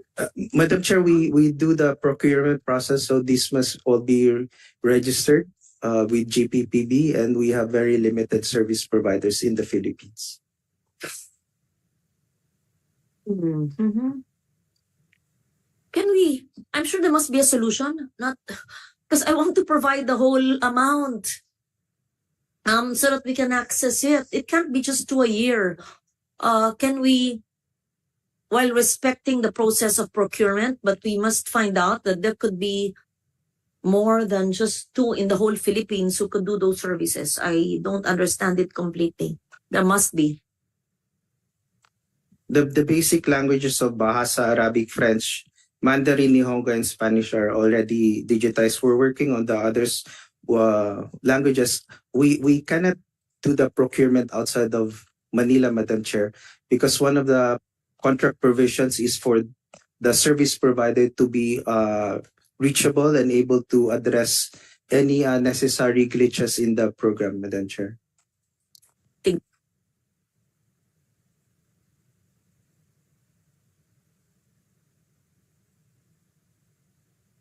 This is part of the procurement law.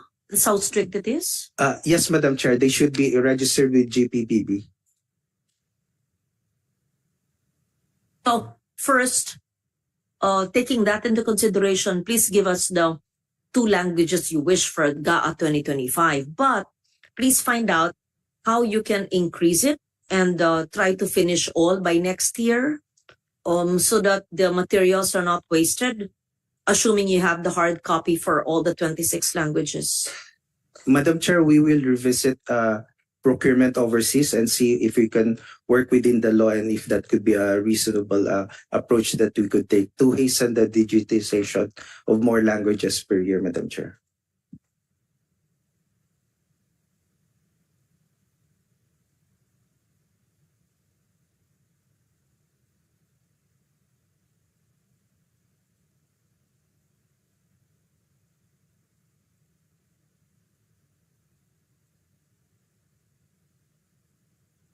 Please proceed, FSI. Yes, Madam Chair, we also wish to continue with the Law of the Sea Academy program for next year. We are requesting an additional budget for that. And if Madam Chair would support FSI, we would wish to have an additional budget to get insurance for our personnel, which we don't have and DFA has. Madam Chair, we try to access the process in DFA, but DFA decided that we are not part of DFA. Why? FSI is not part of DFA? No, you are. That was the conclusion reached No. by the department. The Foreign Service Institute, what is it considered? A bureau? It is an attached agency. It's an attached agency of DFA. Yes, Madam Chair. So, and you do not, what is the insure? You have a private HMO. You have an HMO aside from PhilHealth. Merong insurance ang DFA. Hindi po kasama ang FSI? The attached agencies are not included, Madam Chair. All of the attached agencies are not included. Is that a COA issue? Who's in charge? So if you're not part of a DFA family, why are you here with them now? Madam Chair, and why are they accessing your language programs, and why are you in the DFA building? That cannot be. I think the attached agencies must also have, at saka mga DFA ang mga tao nyo, di ba? DFA said that we are not DFA personnel, Madam Chair. Which bureau? Which office? Legal office, Madam Chair. May have the legal officer? Oh, yes. Could I ask Yusek, Morales. Yes, Yusek Morales, please. Thank you. You say it with such a straight face, like you're very serious about it. Uh, Yeah. Thank you, Madam Chair. Of course, we consider FSI to be part of the DFA. In principle, There's qualification, like yes, kapatid kita pero hindi, ganon.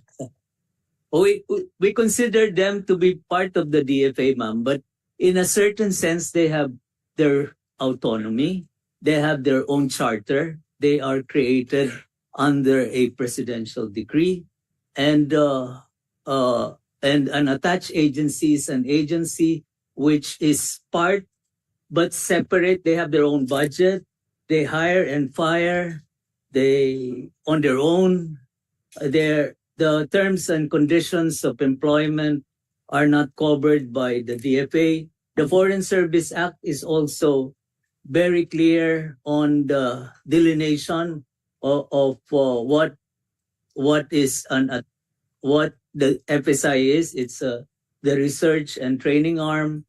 But insofar as budget, administration, and other matters are concerned, they have their own. That's why they appear before this committee, Madam Chair, separately from the DFA's Office of the Secretary. So they're authorized to have their own budget for insurance. It's up to them if they propose. You can procure your own insurance for your people. If they propose and they are given the budget, it's up to them. They're allowed. Yes, Madam Chair, that is why we are requesting for a budget for our medical insurance for the personnel. How much is that? We are asking 2.8 million for next year, Madam Chair. Granted. You just need to ask. Of course, medical insurance should be. Yes, Yusek Ed. Yes, I used to head legal. It was not my opinion. It was not under me that that opinion came out. That the DFA is the reason why Noel Fernandez, a chief of mission, a DFA officer, is head of FSI. Is that's what the law says, that a chief of mission, meaning a career DFA officer, would head the FSI. But all the employees of FSI are not DFA, I would say, rank and file, DFA organic employees. They don't get assigned. They have a different hiring method and so forth. So they really are an attached agency with the DFA, and they're of immeasurable help to us, including under ASEC or dear General Fernandez. So that explains why he's here. He's with DFA, but now assigned to FSI is always DFA, but those comprising DFA, FSI are not necessarily DFA. Understood. Madam Chair, we are making this request because it was only last year where DFA said that FSI personnel are not DFA. Hence this initial request. We were trying to get into the Provident Fund and the HMO process of DFA, but it was only last year that they said that we cannot. Hence our approach to Congress for additional fund. Fees for the medical insurance that will be granted. Yes, I see this letter here. Okay, and you will also continue your Law of the Sea Academy, which was established this year. Yes, Madam Chair, we found it helpful to engage with diplomats from ASEAN in order to impress upon them the Philippine narrative on the West Philippine Sea. Because they hear the law of the sea from other countries, we want them to understand the issue from our point of view. And we can do that by bringing them in under a training program and having our experts lecture to them what the law of the sea is from the Philippine perspective. So you only created this program this year? We started this year, Madam Chair, through the support that you provided for our budget, Yes. Madam Chair. Whose proposal was it? Who came up with the idea and the concept note for the Law of the Sea Academy? We did, Madam Chair, FSI did. I suggested the idea. Okay, that's good. Let's continue that and maybe expand it so that we don't only discuss the West Philippine Sea issue. There are many other issues considering the seas. Or is it only meant for the West Philippine Sea issue? The Law of the Sea Academy, Madam Chair, is focused on the West Philippine Sea. The perspective that we're bringing in is we're bringing in science diplomacy. We understand that it would take generations to resolve the political issue, but we wish for the ASEAN and the neighboring littoral states to understand that what is more important is the marine environment to protect and manage it well for the next generation. So we're having a long-term perspective on the matter. Sure. So the West Philippine Sea issue is just one of many issues. It should be the blue economy, high seas treaties, etc. Yes. Madam Chair, the blue economy is part of the discussion in our Law of the Sea Academy. In other Law of the Sea Academy in foreign countries, they're focusing more on dispute resolution and negotiation. We are focusing on the blue economy. We're focusing on the life of the biodiversity in the marine environment, and we're bringing science diplomacy into the equation, Madam Chair. I would like to see, well, it's only this year, I would like to revisit the concept note that you had that convinced me to fund it for this year, and what are the coverage aside from the West Philippine Sea and bringing the arbitral ruling into greater awareness of people and meeting with the diplomats of other nations, but also others bring in science at the same time, other treaties and dispute resolution. We would like to learn more about overlapping EEZs and all of that. So you could expand the coverage of what will be taken up in your academy. Yes, Madam Chair. In fact, one of the modules is maritime boundary delimitation, where we had Efren Karandang from NAMRIA, our representative in the Committee on the Delineation of the Continental Shelf, as our lecturer. Yeah, that's good. We will support that. Thank you. And we are also requesting additional funding for a motor vehicle, Madam Chair. Oh, nandito na po sa listahan. Opo, nasa listahan po. Yes. We have noted that we have to rent vans whenever we bring course participants outside of DFA to attend to lectures and sessions outside. We thought it would be better and cheaper if we have our own motor vehicle. Hence a request for high ace, Madam Chair, to care about 14 passengers. Senate offices don't have our own vans. We rent also. Maybe it's good also service for wala na eh. But we'll consider that. It's a small matter. Thank you. Thank you, Madam Chair. Thank you. We proceed with the next UNESCO. Ivan. Can you please start with the funds that were given this year? Has it been utilized? Yes, ma'am. Good morning, Madam Chair, and thank you for the funds that you actually allotted for our stakeholders this year. Those funds have already been sent to our stakeholders, and they are currently working on their programs. In particular, the funds for research at the underground river, the funds for the trail at Mount Hamiguitan, the funds for the heritage code in Ifugao, and we're also having a lot of partnerships right now. So what you mentioned were all funded this year? Yes, ma'am. So all those funds are being utilized at the moment, and we will submit the necessary reports for those initiatives. And our stakeholders have been very grateful to you, ma'am, for including. Simple. When you say the trail in UNESCO or UNACOM is not capable of doing that. So you partner with LGU or you partner? For the trail, ma'am, we downloaded the funds to the Davao Oriental State University. So DORSU is the one implementing that program in Mount Hamiguitan. They have already conducted their initial. Ifugao? In Ifugao, ma'am, it is the Ifugao State University, IFSU. Please give us, so that's, I just remember Hamiguitan and Ifugao. Yes, ma'am. Please give us a report. And what is the expected output of the SUCs? Ma'am, for Hamiguitan is they will be doing infrastructure and education on the trails, because at the moment Mount Hamiguitan is closed. So they are utilizing the funds to prepare the trail for reopening. For Ifugao, we are creating a heritage code. A local legislation. So they did consultations and they are drafting local legislations that would protect the cultural landscape, because there has been really no regulation on development at the rice terraces. So we hope to have that code ready by the end of the year for the legislative of the province of Ifugao to enact. Yes. Since these are funds that were downloaded to UNACOM, which is also an attached agency, right? Do you have the same legal standing as the FSI? Yes, ma'am. Right, attached. We have Okay. our own budget and we have Yes. to Okay. to And you undertake our own. downloaded it to an SUC. Yes, ma'am. So we need the report of the SUC, not just kwento, Yes, but ma'am. the actual output if they've utilized it fully. Yes, ma'am. The Commission on Audit actually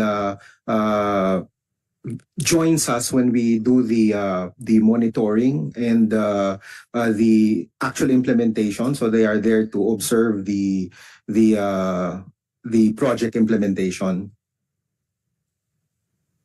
Thank you. The Pinya project, did I put it under UNACOM? Yes, ma'am. or It NCCA? is also under UNACOM. We are happy to report that the exhibit will proceed next month in October. And counterpart funding was allotted by the National Museum of the Philippines, the National Commission for Culture and Arts, as well as the DFA. So there has been a lot of contributions from other agencies for this exhibit. We will be launching the exhibit, if I'm not mistaken, on October 11 at UNESCO headquarters.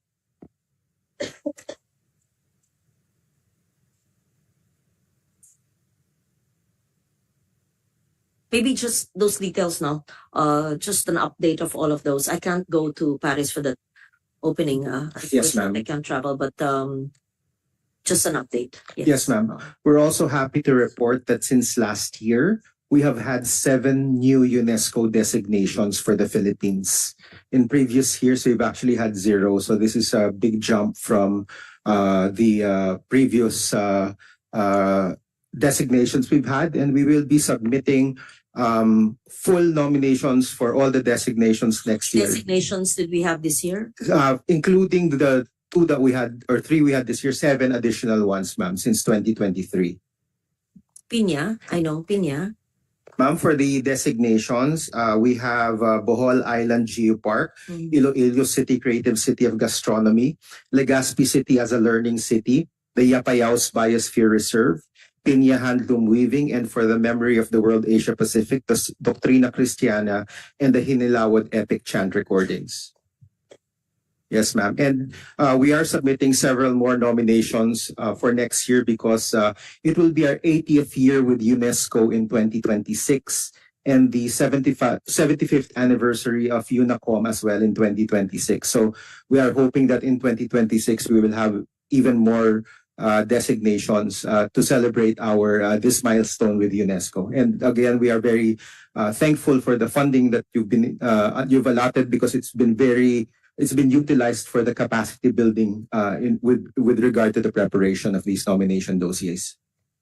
These are 7 new, what do you call them, designations? Yes, ma'am. When were they submitted? How long does the process? Well, the ones that took long were actually Bohol Island Geopark. It was a very long process, 10 years. The Aklan Pinya Handloom Weaving was submitted in 2022. But all the other 5 were submitted in 2023. Yes. It's fast. Yes, ma'am. And there were years when we didn't have any submissions or Yes, no ma'am. designations. There were most of the years we haven't had submissions or designations. We had creative cities, one in 2019 and one in 2017, one MOCAP and one World Heritage Site in 2014. But prior to that, we really did not have many submissions to UNESCO. Can we do more submissions? Yes, ma'am. We are actually giving our stakeholders all the support, and we want to make sure that we submit the maximum number of nominations allowed by the country for every designation. At the same time, we are allowed to have an unlimited number of multinational nominations for World Heritage, Memory of the World, and Intangible Cultural Heritage, which is why the Philippines is actually leading the effort to have multinational nominations for ICH and transnational nominations for World Heritage. For intangible cultural heritage, there's a lot we can Yes, ma'am. can give. We are allowed to submit 1 every year. But what we are now doing is we are working with other countries for multinational nominations where there are similarities. For example, ikat weaving. We will work with ASEAN countries. Sticky rice, the culinary heritage of fermenting fish. We want to partner also with the small island developing states for the Austronesian boat making traditions. And our Hispanic heritage, we are working with Spain and Latin American countries for Pasos de Semana Santa and the festive manifestations of the Santo Niño devotion. Have any languages been registered or submitted? Ma'am, languages are not. They're not allowed? They're not allowed. They're part of ICH? No, ma'am. Languages are. It's basically you have to manifest something about that language, but it's not the language per se. Any, aside from piña, which is fiber, any weaving traditions that have been submitted? None yet, ma'am, but we are working on a multinational nomination for ikat weaving. Ikat. But ikat, is ikat considered weave or dye? It's the dyeing It's a technique. dye. but- Ikat is dye, not weaving. Yes, ma'am, but the weaving after the dyeing is part of the process that we are nominating. Why not abel also? Ma'am, if we do in Abel, we'll have to find some commonalities as well with other countries to strengthen our nomination because we're only allowed to nominate one element per year as a country, but we are allowed an unlimited number if we partner with other countries. So that's what we're working on. So for next year, we are looking at submitting the Christmas lanterns of Pampanga for March next year. And then for the year after, it might be Santa Cruzan and Flores de Mayo so that other communities also benefit from the nominations. I hope you work with the NCCA. Yes, for ma'am. this, They are because part. There could be living traditions, SLTs, in different areas which we may not be aware of that they work in, right? Yes, ma'am. They are always with us when we do these meetings. We work very closely with Ms. Renee Talavera for the nominations. All the nominations actually go through her office before they are submitted to UNESCO.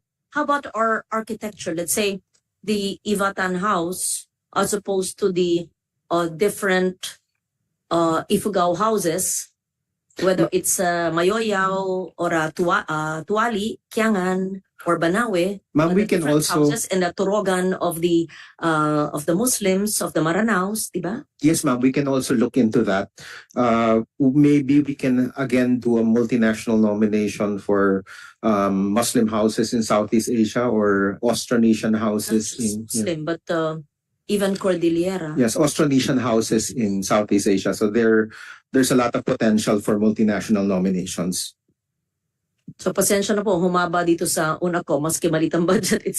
That's part of our cultural diplomacy, part of our diplomacy. Yes. Thank you, Ivan. We'll talk on another time with all of this. Yeah, Yes, thank ma'am. you. Okay. Thank you very much, ma'am. Elsa, the attached agencies, technical cooperation, TCCP. Yes, ma'am.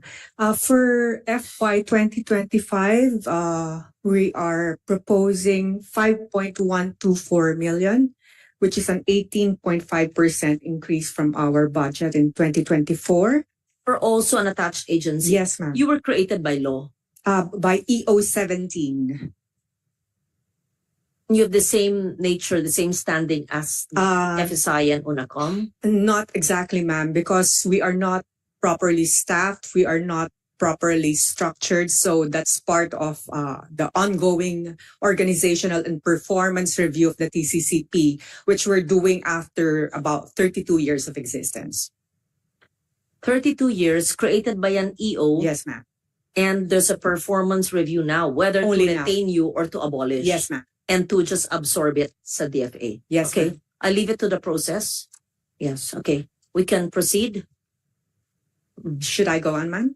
That's okay. So Okay. we will just wait for the performance review. Okay, thank you, ma'am. Then I will leave it. Who's doing the review? The secretary?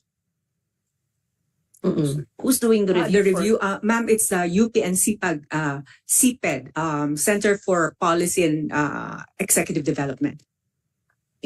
And if in the event that the EO is no longer relevant now, creating the TCCP, actually their functions can be done by the DFA. Because this is a tech being given by the Philippines with other countries, right? That could easily be done by DFA.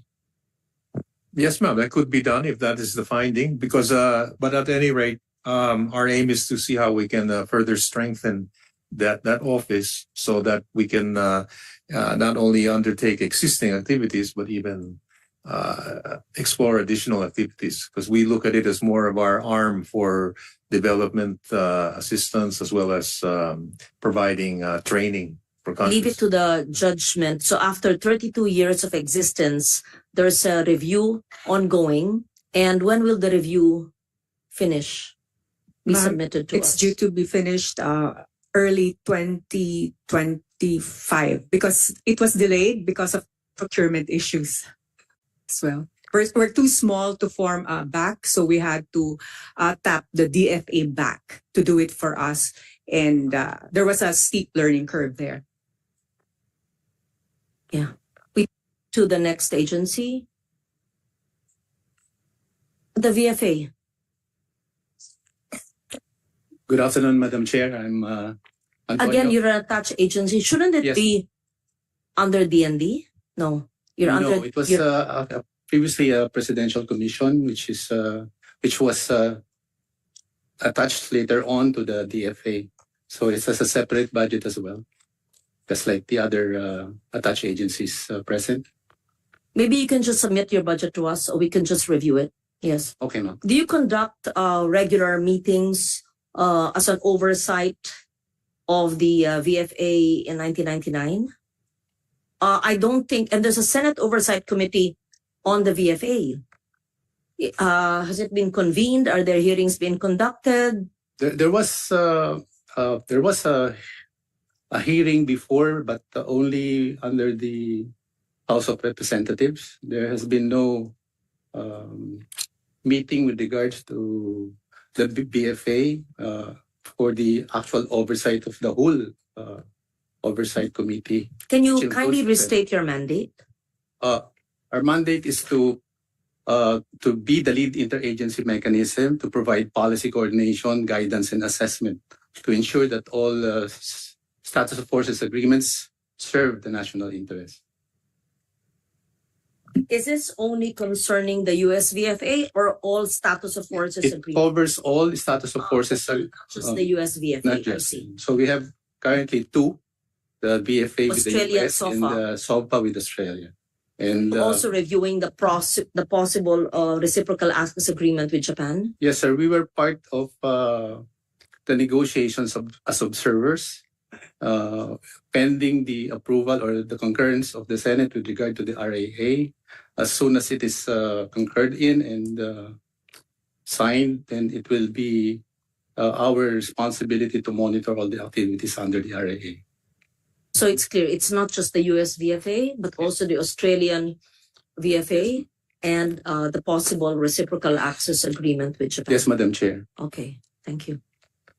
Any other attached agencies? No. Okay. Regarding the building fund, can it be flashed on the screen, please? There's a building.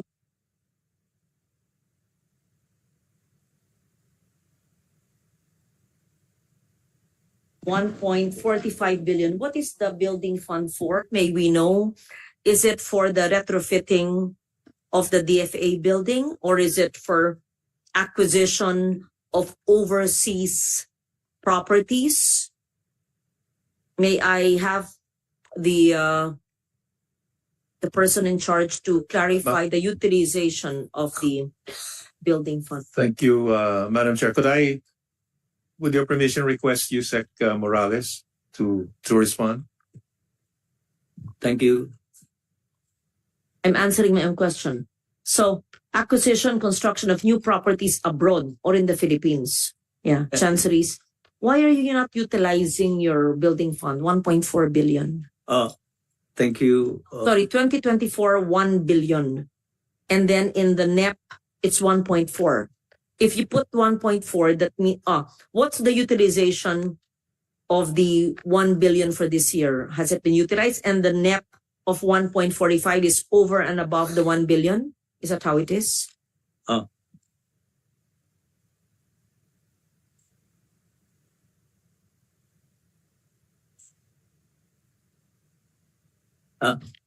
If I may, Madam Chair, just can I provide a brief background on how we utilize the building fund? In the DFA, Madam Chair, we have a properties committee, as you correctly pointed out. The building fund is used for the acquisition or renovation of our properties, either as chancery or a consular office or a mission, office of the mission, or as official residence of the head of the post, ambassador or the consul general. For the moment, we prioritize the acquisition of chancery, and the concerns we have, Madam Chair, which led to the low utilization of the building fund, is that it sometimes we face difficulty in acquiring properties abroad. Just like last year, we proposed to acquire a property in Cairo, in the new administrative capital of Egypt, but it went through some difficulty in terms of the construction and in terms of the titling of the property. So that cost 500 million pesos. And because of that big amount, we are trying to reallocate it to other projects. If you will note also, Madam Chair, the amortization for the Oka ASEAN property is also funded from the building fund. It's a lease purchase agreement, and it will conclude very soon. And also, Madam Chair, we have some funds for the DFA office at the Diosdado Macapagal Government Center in San Fernando, Pampanga, but we have not yet started that construction. And we also have need to repair emergency repairs of our government-owned properties and residences abroad. Of course, we have 3 Philippine centers, one in San Francisco, one in New York, another in Sydney. And these are all buildings which are in need of repair. And we can also fund the emergency repairs of these buildings, including the one in New York, Madam Chair, where we had to renovate the basement because the basement also is under a sidewalk. And I think we have legal responsibility for the upkeep of that one. And in addition, Madam Chair, under the new special provisions, we propose that for properties that we lease on a long-term basis, just like in London, I think, or from 75 or 50 or more years, that we be allowed. Because currently, we are not allowed to use the building fund for the maintenance and repair of properties that are not owned by the Philippine government. But if they are leased for a long period of time, just like our property in London, which is leased for a long period of time, but currently under our rules, strictly speaking, unless the special provisions would be passed, then we technically cannot spend for properties that we list for 50 years or 75 years, Your Honor. So, but the Properties Committee is working very hard to reallocate the resources. In Singapore, Madam Chair, we have demolished the old house, which used to be a chancery, and we're building a new one from the building fund, which will be finished probably next year. We are also looking at other properties. Wellington PE, the old residence, is in dire need of repair. We're trying to repair that. And other Philippine government-owned properties, Madam Chair. As you know, we own 74 properties. Approximately 35 of these are offices, consulates, chanceries, missions, and the rest are official. We only have 21 official residences. We have 6 vacant lots that could serve as either a future residence or chancery in the other countries that we own this property. Vacant lots. Yes. Why yes, did we ma'am. purchase the lots and we don't build on it or use it? Some of the lots are donated. In Kuala Lumpur, for example, when they tried to move the capital from Kuala Lumpur proper to Putrajaya, we acquired a property in Putrajaya, but which is very inconvenient, inaccessible, and most of the embassies are not moving into that location. With only 1 or 2 in Putrajaya. So we decided to stay put in the capital, Kuala Lumpur, and so that property remains vacant. In Abuja, Nigeria, we have a lease of a property for over 75 years. We have not built yet because we were asking for the opinion of the DOJ whether we can build on a property that we do not own, but we were granted a lease of a long-term lease.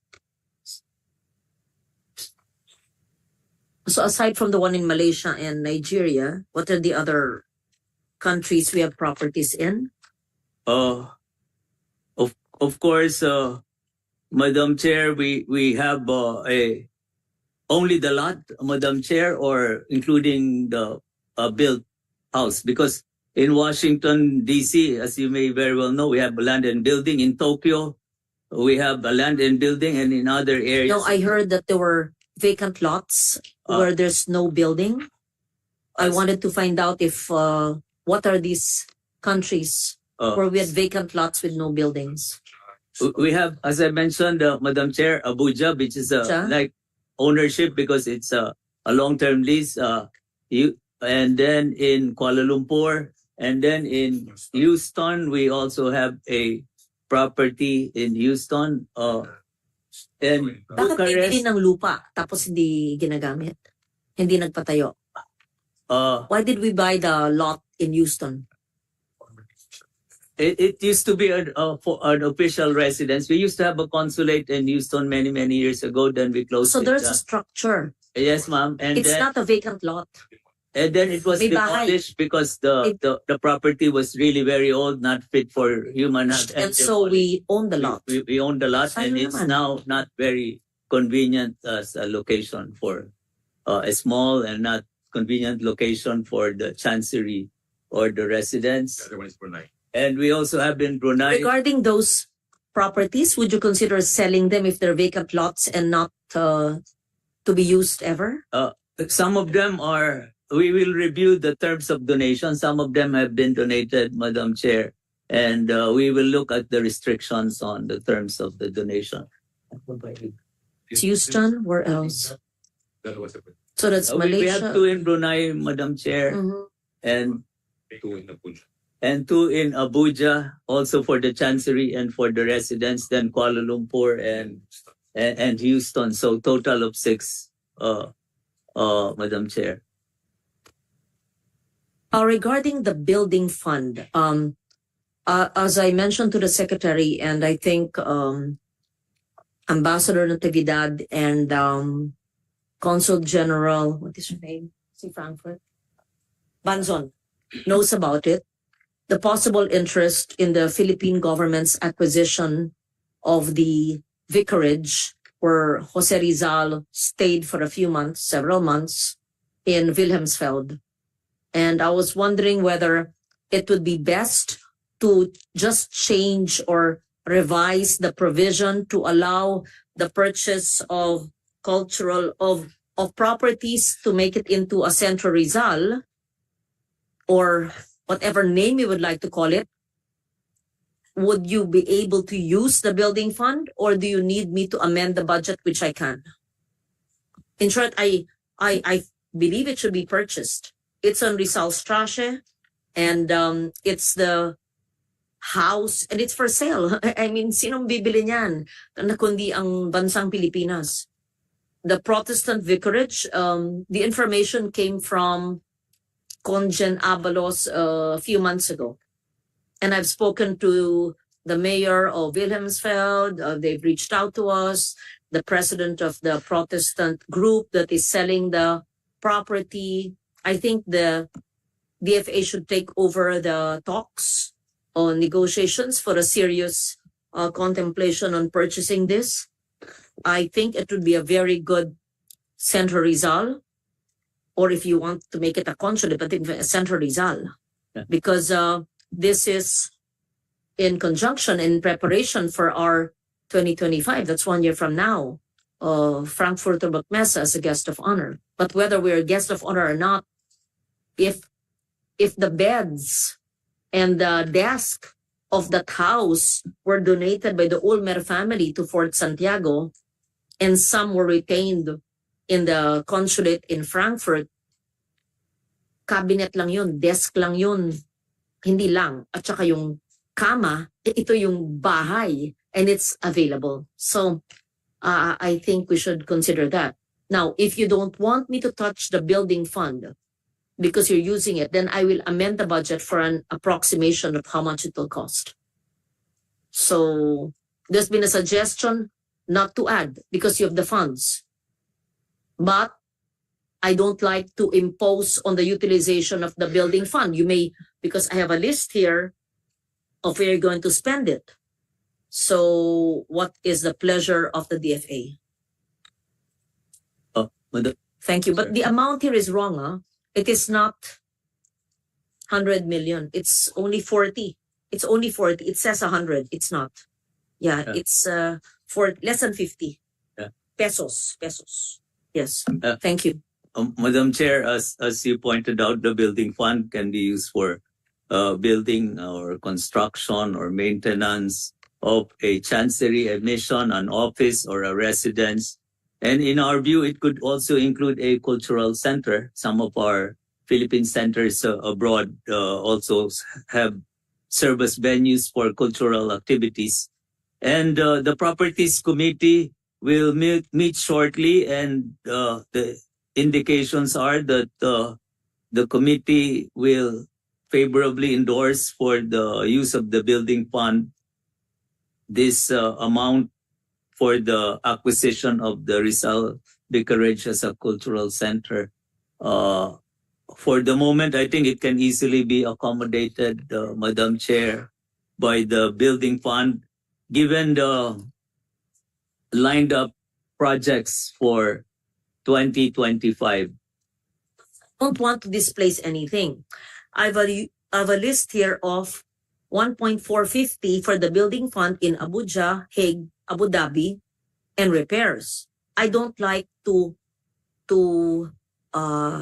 delete any provision here just to accommodate a cultural center in Wilhelmsfeld of Rizal. So I can amend it so that you can still continue with your building fund use as itemized here.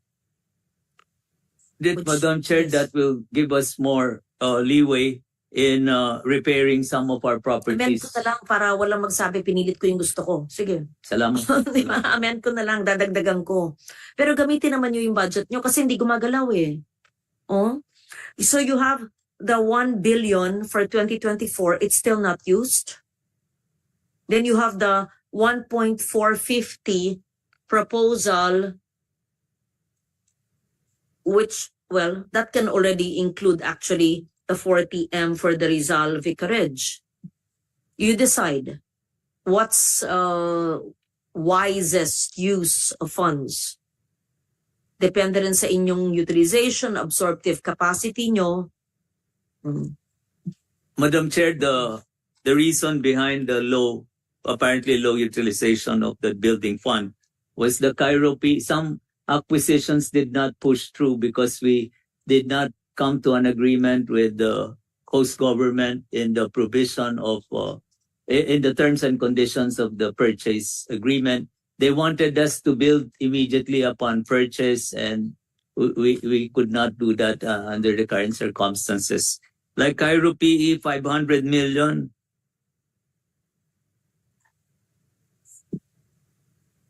Why are you asking for 1.450 billion in 2025 when your 1 billion in 2024 is hardly used? It's only 4% utilization. So I may have to slash your 1.450, right? So that you can use, because your 1 billion is only 4% utilized. 2024. That will run up to December 2025. But I don't think you'll be able to utilize your 1.450 billion on top of your 1 billion unutilized. Right? Then we can put it to better use somewhere. Madam Chair, the unutilized portion is a special case, as I've mentioned. We had big projects which did not push through, the Cairo PE project. But easily, we have a lot of other properties abroad that would need some money for repairs and renovation. You have to give us a clearer picture of the 2024 funds of 1 billion, because you only have 4.35% utilization. If Cairo was not, saan malalagay ngayon? So a clearer picture. And then the 1.450 you're asking for, it's in your NEP, but we can cut the NEP if you're not using even the present year budget.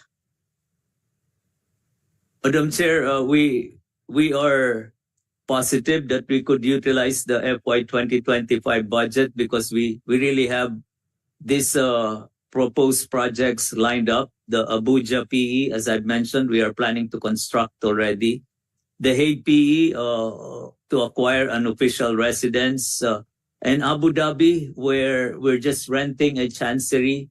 So that's certain. The use of the 1.450 is certain. As long as we are able to complete all the procurement requirements, we probably will be able to use it, Madam Chair. So the breakdown of the 1.450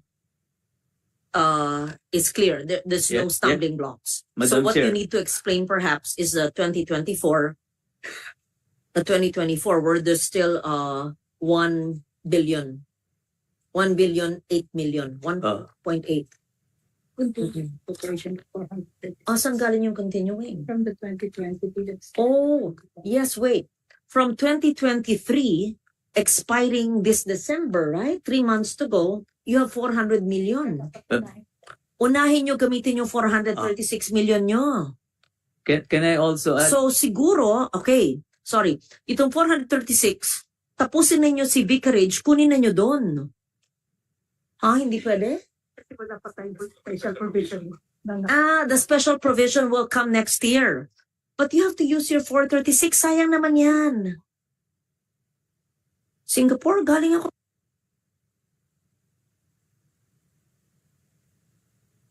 Sayang, may 400 billion kayo. Madam Chair, another reason is that we were planning to renovate our property in Bangkok. As you know, it's in a very prime location and it's really an old building. But the funds required. Okay. Please give me by next week, if you can. Yeah, next week, by Monday, the utilization of the 436 this year, next 3 months. Expire yan sayang. At saka, pangit tingnan kayo gumagamit ng pondo. And then, the breakdown of the 2024, which should expire in December 2025, since yung iba sa Cairo, hindi natuloy, ano yung 1 billion na yon? Yung pang next year, maliwanag, hindi ko kakat yan. Pero, yung 3 months, gagamitin yung 436, that's a happy problem. You're allowed to do maintenance O yun diba? Rental of temporary offices, purchase of furniture fixtures, o acquisition of new properties, etc.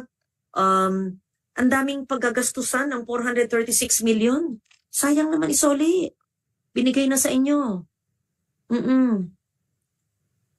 Submit the breakdown of the 436 and then of expiring in 3 months, and then the 1 billion 2024. Then we decide nga, so tama sila na hindi na ako magdadagdag ng 40, you can just use part of the 1 billion for the Rizal Vicarage since ang luwag naman pala ninyo. Oo, yung special provision for the acquisition of the use for cultural center because right now walang nakalagay, no? Yes. Oo. Okay. Yes. Please use the funds. Sayang. Okay, thanks.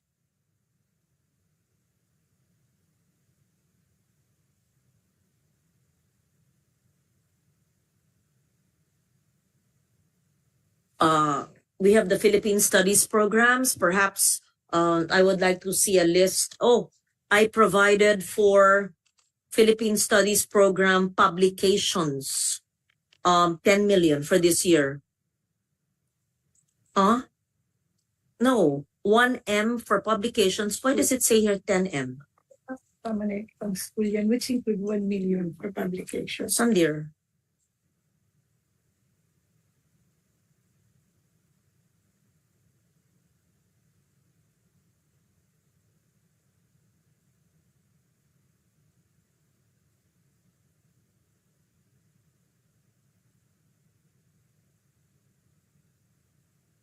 Be enlightened who's in charge of the Philippine Studies programs and is it 10M or 1M? No, it's 10M that I provided for in GAA 2024.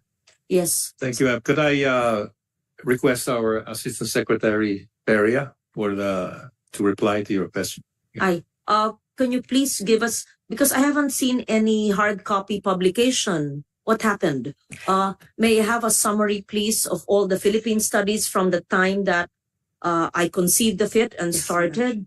Nakailang head na ng cultural diplomacy yun, marami. So a summary of each and what has challenges, if any. Let's utilize the funds and the hard copy publication of each of the Philippine studies programs. Thank you. Yes, Madam Chair, good afternoon. We submitted to your office, I think the past week, an update on the Philippine Studies program since 2017. The book budget that you referred to is actually 2 million out of the 10 million that you had given us for this year. So we've already sent a concept This paper. is 2 million for the documentation and the catalog of the workshops, and it's 1M each for the Philippine studies. Okay, let's focus first on the documentation. That's for the book. So we've sent a concept paper, I think, a few days ago to your office. We've already started collating from the different embassies. So far, we've had 2 submissions, and they were from.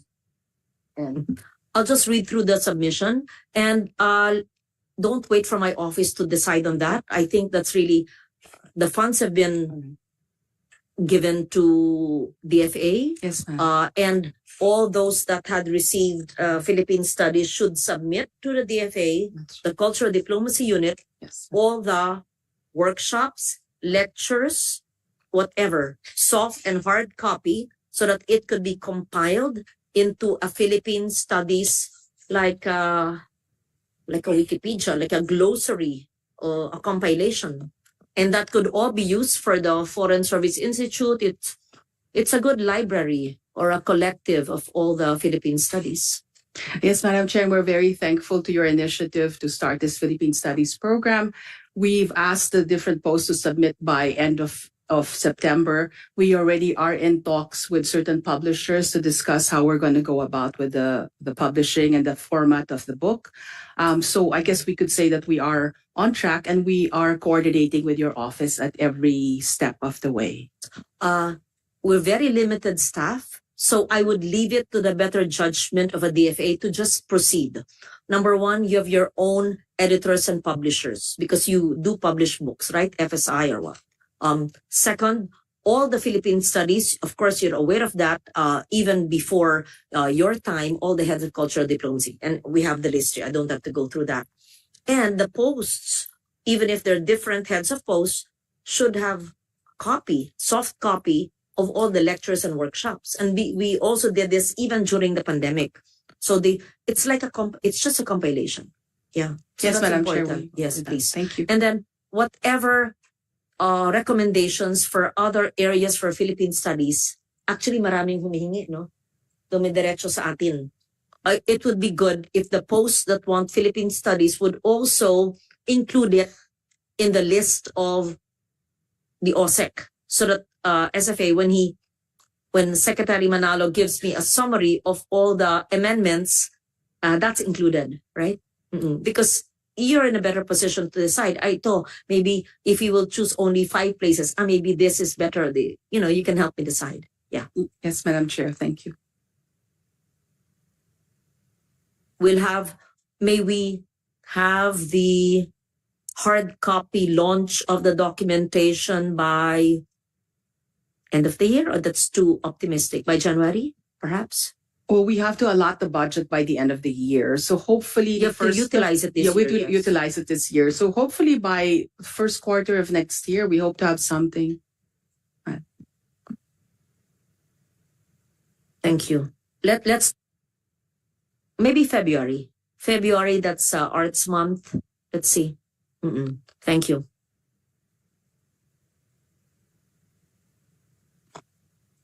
We have the consular offices that were provided ICT. Who's in charge of that? I hope you've utilized it. Olongapo, diba? Balanga, Tagbilaran, San Jose. Gamit lahat. Okay.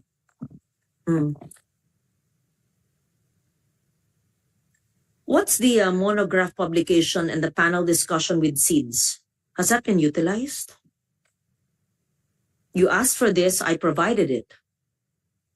Monograph publication, panel discussion with SEEDS. Small island, I think. Sinong inihingi nyo tapos hindi nyo alam? Sino humingi?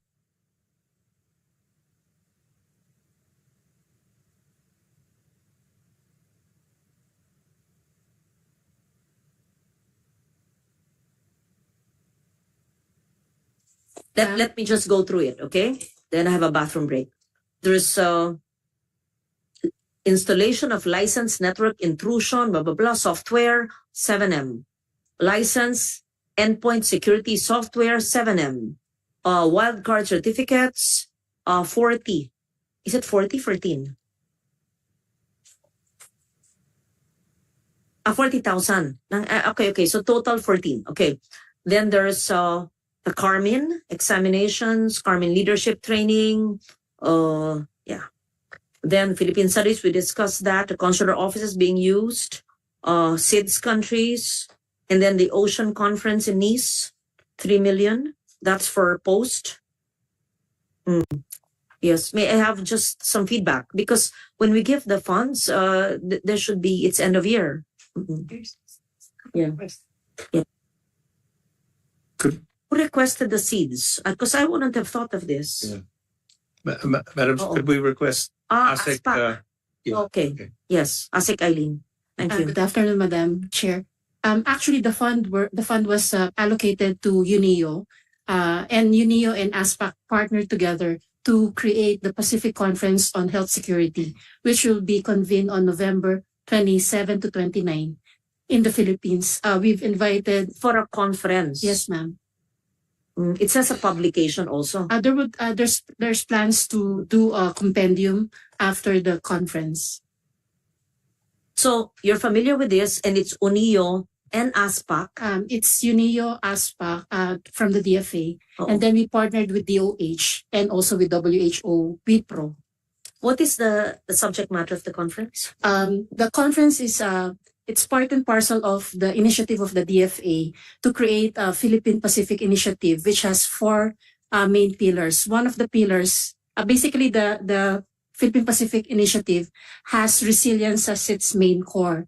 So we identified 4 main pillars where the Pacific Islands would be, where the Philippines can cooperate with the Pacific Island countries. Specifically, one area is health security.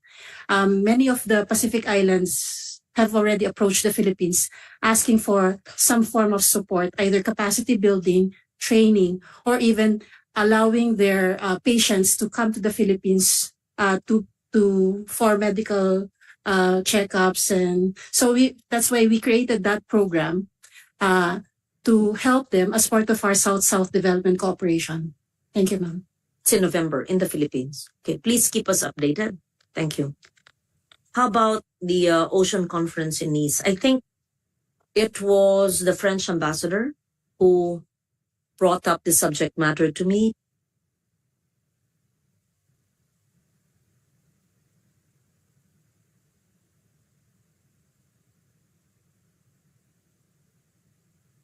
Which office would be in charge? Maritime? Sino po in charge?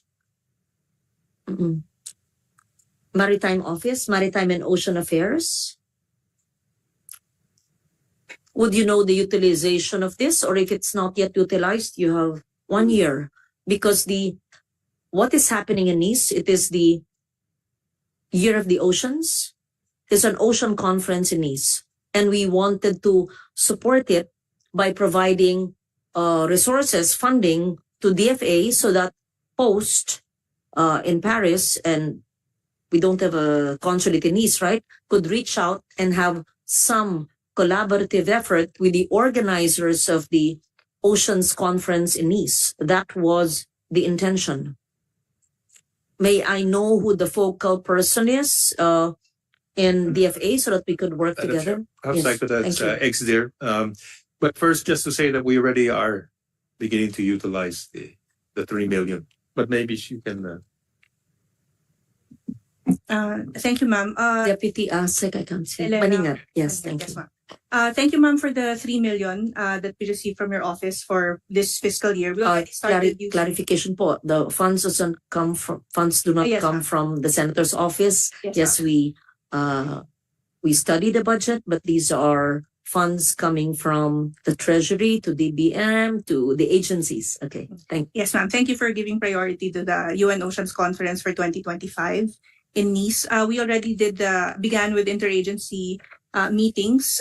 We've already spent so far about 900,000 for the high-level event on ocean action hosted by the government of Costa Rica noon June 2024. And we've already spent another 200,000 for interagency meetings with civil society, business, and the UN country team to prepare, and the French embassy to prepare for more national stakeholder meetings so that we can convene the full representation of the Philippine delegation in Nice next year. We're working na po with the French embassy and the Philippine embassy in Paris for the cooperation because we would like to align with many of the priorities of the French government as well, and have the Philippines as their Asian representative for their activities.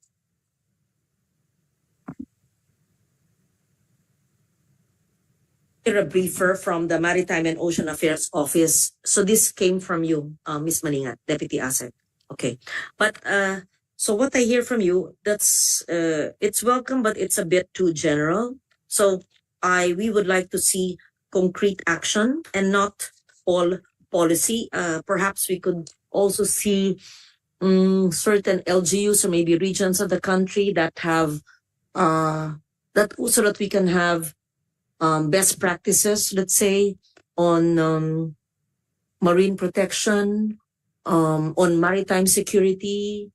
Maybe we can see the output of the FSI's Law of the Sea Academy, how we can bring it into this conference as well. Yes, ma'am. We're organizing in Bohol in November a larger national conference, national stakeholders conference.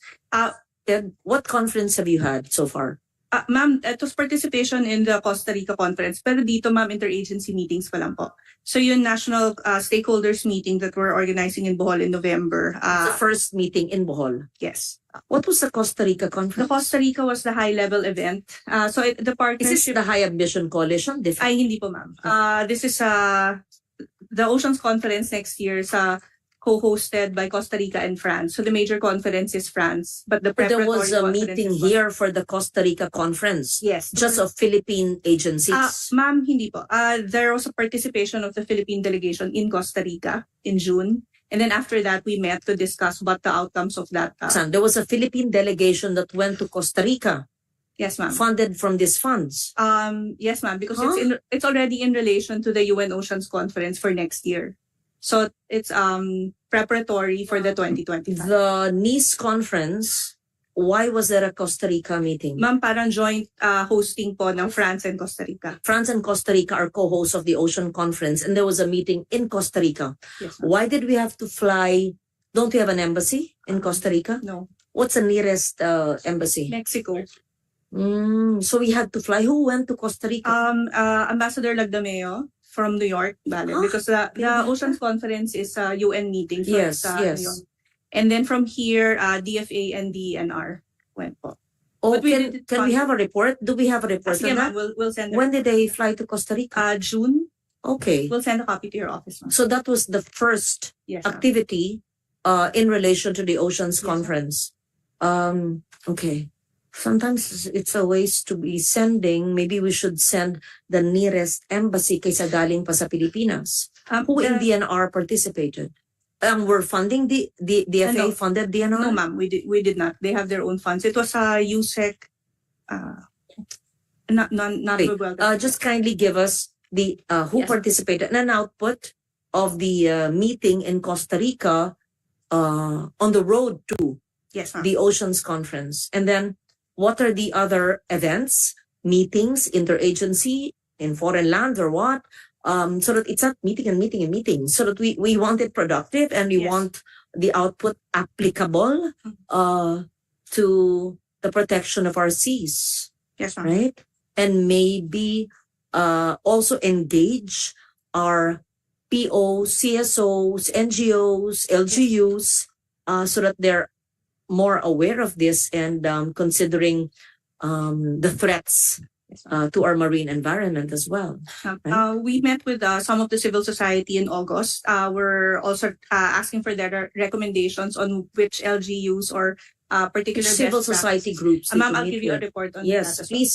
ma'am. Also ask the BMB, the Yes, ma'am. Biodiversity Management Bureau, and the ask the DNR, no? Yes, Who's in charge of marine of the DNR? I see. And Climate Change Commission. We also Yes. gave Climate Change Yes. Commission a budget. Yes, I believe so. Iba pa yung sa kanila. Okay. So please work together with the Climate Yes. Change Commission and with Maritime Affairs of the DFA and the French Embassy here, so that the efforts are aligned and not wasted, so that the output, there should be an output. The output can probably be what's a best word? A compendium, a manual, instruction materials, not just policy, so that LGUs and barangays even surrounded that are coastal in nature can make use of everything discussed here, or legislation that I can further enhance through amendments and revisions, or new legislation that we can introduce. So policy changes, and then recommendations for LGUs on the ground. And third, reading materials, soft and hard copy, that can be used by students, by practitioners, even our military, our Navy. Yeah, okay.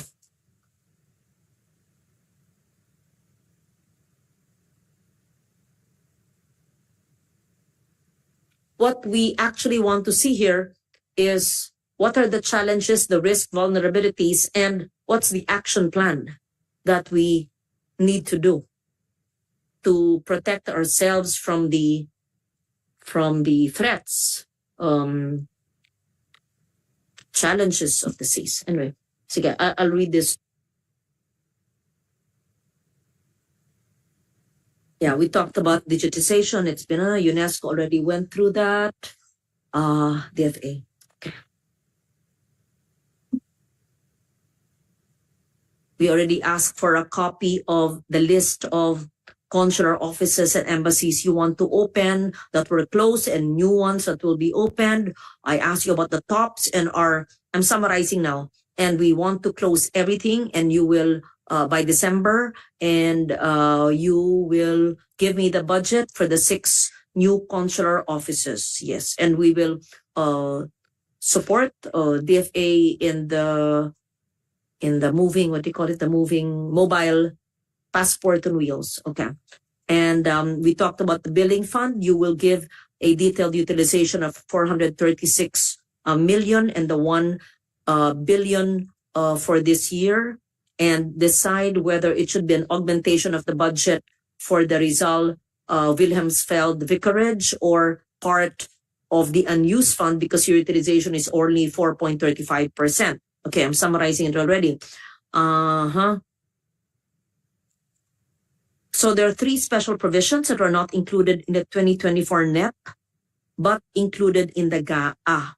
The tax refund, support to climate change negotiation, rentals of Philippine chanceries, etc. They're usually requested by DFA for inclusion in the GAA. So, okay, they were not vetoed by the president, but they were excluded in the 2025 NEP. Okay, why were they? Because when we amend the GAA for special provisions, it is expected for the agency to carry it already in the NEP. So are the reasons why the tax refund, support to climate change, rentals of chanceries, official residences was not included? Because, or maybe you will request it again, then I will have to amend the NEP and the GAB again. There must be a reason why it's not included in the NEP. All right? Who's in charge? Huh? That's why. Who would know this? DBM? No, tax refund. Tax refund of foreign service post. If no one can answer it now, please find out. Because every year, we amend it. But if it's amended, dapat alam na ng ahensya, nakalagay na sa NEP. Paano pag wala na kami, hindi nila alam ito? Kailangan nyo. These are the special provisions on tax refunds, support to climate change negotiation, and rentals of Philippine chanceries, consular offices, and official residences. These are special provisions for the longest time that the DFA always requests us to include and to amend because it's not in the NEP. But my point is, if it was given once and carried, maybe kindly request that it's already in the NEP for the next year. What if it's forgotten, right? Pag wala na si Attorney Doblon.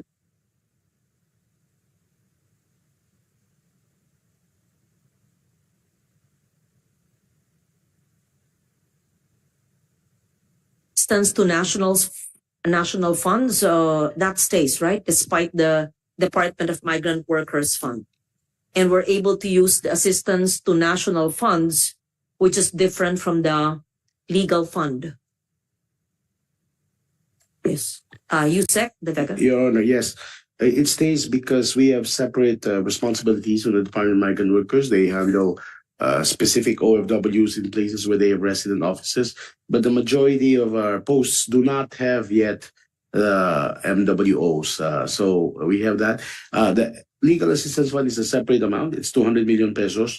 It's specifically for legal fees, for payment of attorney's fees, while ATN covers all sorts of assistance, financial, repatriation, ship and remain, so forth. Our utilization this year is less than last year because it's a transition year, because the DMW is handling more and more cases.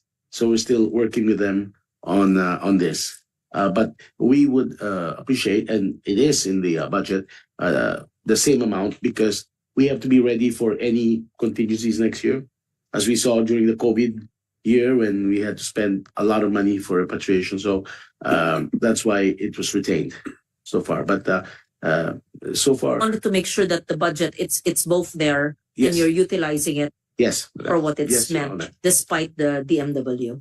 Yes, Yes, and indeed, Your it's clear let it not happen that an overseas Filipino encounters a challenge or a problem and the DFA or someone in the embassy or consulate would just say, ay, hindi namin sakop yan sa DM yan, but we know it's a new agency, so sakupin na rin natin, no? Not Yeah. just because it is not your task. Yes, Your Honor, As because DFA. we allow it because we're the backup in Yes. case hindi kaya ng DMW. And it's happening, in fact, Your Honor. About the allowances of those who go overseas. I know it's reviewed every so often, right? After how many years is it reviewed? I think ASEC Nolasco would know.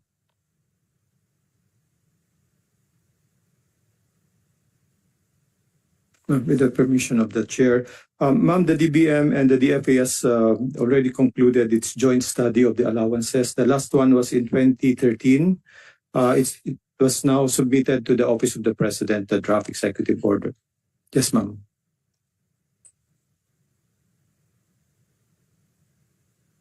And if I may, ma'am, the miscellaneous personnel fund benefit of this year already has a line item for the second year's implementation of the allowances, not only for the DFA, but also for all government officials from other agencies that are posted abroad. May funding na po.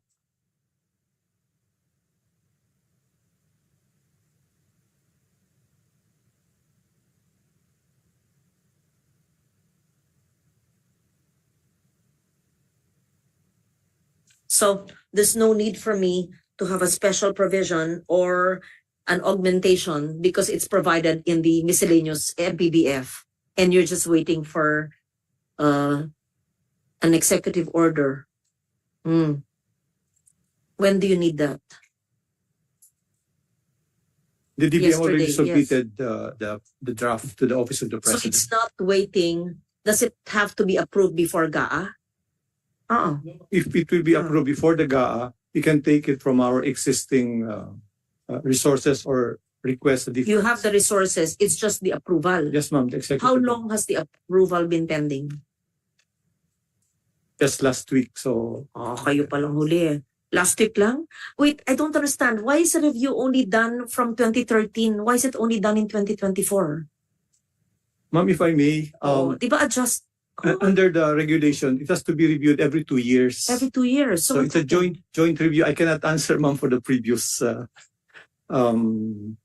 sets of officers why they were not able. But ma'am, every 2 years under the current executive order on the allowances, it has to be reviewed every 2 years. Was 11 years ago. Yes, ma'am, 2013. So I can imagine the allowances of those living and serving overseas. It's so unfair. So it's not a matter of providing it in the GAA. It's the review. How would we know how much to give? And an OP approval for the adjustment. And you call it from the MPBF. So it's not budgetary from us. Kailangan lang kulitin nyo. Sige. Yeah. Very active naman po yung DBM. Kasi joint review, we even went to jointly to several posts to verify the living conditions of our foreign service personnel. Okay. Yeah. We have to take care of our people overseas, of course. Just like our people here, of course. Okay. Did I miss anything? Sorry. Okay na. Yes. Huh? May ano lang kami, nanawawala. Hindi po.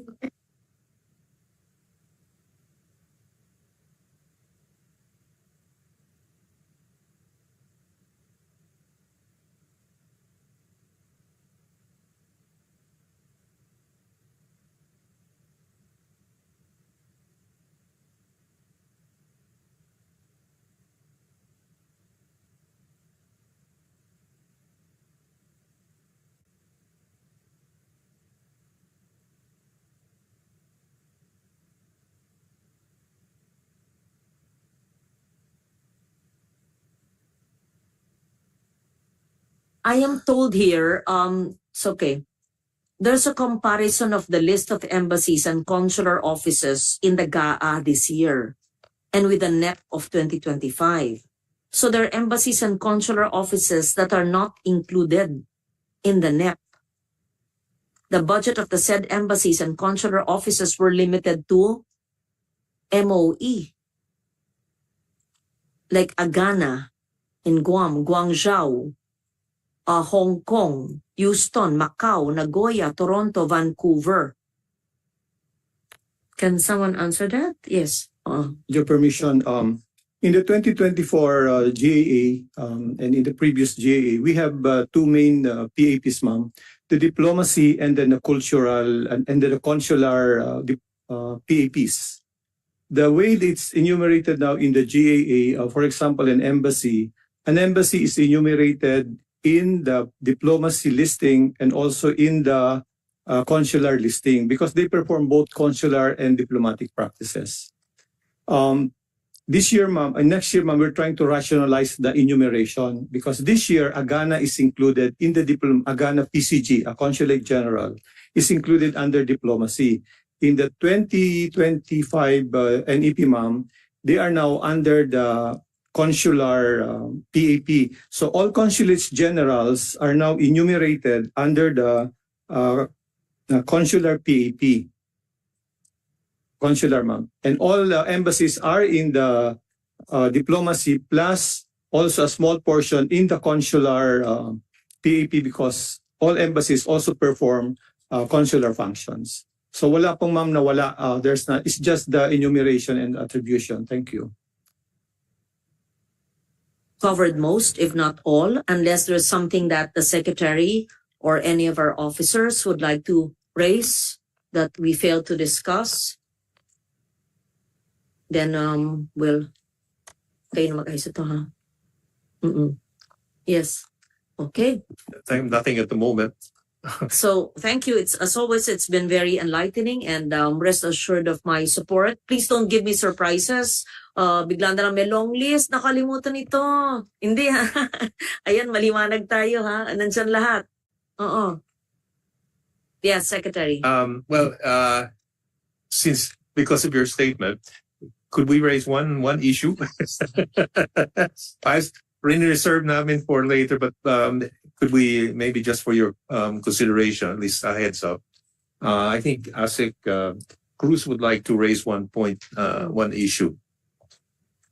Yes, please proceed. Thank you, Mr. Secretary. Madam Chair, we are very concerned with the security of our more than 28 million passport holders. The data is something that we really want to protect. No? We've experienced a lot of agencies whose data have been hacked. Some were sold in the deep web. Unfortunately, if I have to say it, we're not happy with one GOCC that's in charge of printing and our passports and taking care of. Yes, Madam Chair. So we are very, very concerned about the security of our data. And we are seriously looking into the possibility of employing a cybersecurity system for all our passport data. We're negotiating with several companies, trying to get the best and lowest rate. And with your permission, Madam Chair, we will be sending a report sometime next week. Hopefully, so we can sleep soundly at night and ensure that not a single passport data is sold in the dark web. You mentioned about your concern of a GOCC that prints, I want it on record. Apple. Mag-file ako resolution. Gusto ko makilala yung mga Apple. Oo. Please give us all the information. Yes, and Madam Chair. if there's a threat to security of our passport holders, and is there a sale ongoing of any information that the GOCC holds? I've been hearing about that actually for a long time. There was one incident, Madam, well, actually several incidents where their data and system were allegedly breached. Yes. Unfortunately, they would not admit to the gravity or to the degree of the breach, Madam Chair. We believe it's being sugar-coated. Huh? We believe it's being sugar-coated po. Yes. Perhaps it would be better if Apo explains. I want to have the DFA and APO present in a briefing, maybe not a budget hearing, so that we can be enlightened. Because if I meet with them, I don't know the issue much. Yes, we can have. We would look forward to that, Madam Chair. Yeah, so that before the session, before plenary, I can be enlightened on this. So kindly give me your proposal, and then when I have that, we will call APO to come dito. And dapat ilabas nyo. Don't hide it. Don't be reluctant, hesitant, or fearful or anxious. Just tell us the problem, then we will ask them what they are capable of doing and not doing. Yeah. Thank you, Madam Chair. We just want to have an independent, highly dependable, and efficient cybersecurity system exclusively for the Office of Consular Affairs, Madam Chair. Okay, I handle the PCO budget now, Presidential Communications Office, and APO is under the PCO. So we will ask APO to be here. Okay? Next week. May I ask ASEC De La Cruz to also be here? Yes, ma'am. Yes. And sino pa po? I leave it to the better judgment of SFA. Who else from the FA should be here? Because we will hear the PCO budget. And APO is under the PCO. Thank you, Madam Chair. Yeah. And please give me a memo, confidential memo, lahat. Enlighten me on this so that I can be, I can have a clear, accurate view of this problem. It's not the first time I've heard of it. We'll have our litany of concerns, Okay. Madam Chair. Sige. Thank you. Okay, thank you. So that's the only proposal that's coming next week, and you will join us for the PCO meeting with APO next week. You will give me also the details of the budget utilization for bidding fund. So I'll no longer repeat everything that we discussed. Okay. With that, I thank the DFA family. Always, it's always a pleasure to be with you, learn from you, know your needs, and support your requirements as well. Okay. So the budget of the Department of Foreign Affairs and all the attached agencies are deemed submitted to the plenary, and we therefore terminate the budget briefing. It's not yet the hearing because the GAB is not yet with us. Yes. I'd like to have a nice picture with you. Perhaps, hindi ko alam kung kasya tayo. We can ask the secretary to stay beside me. Yes.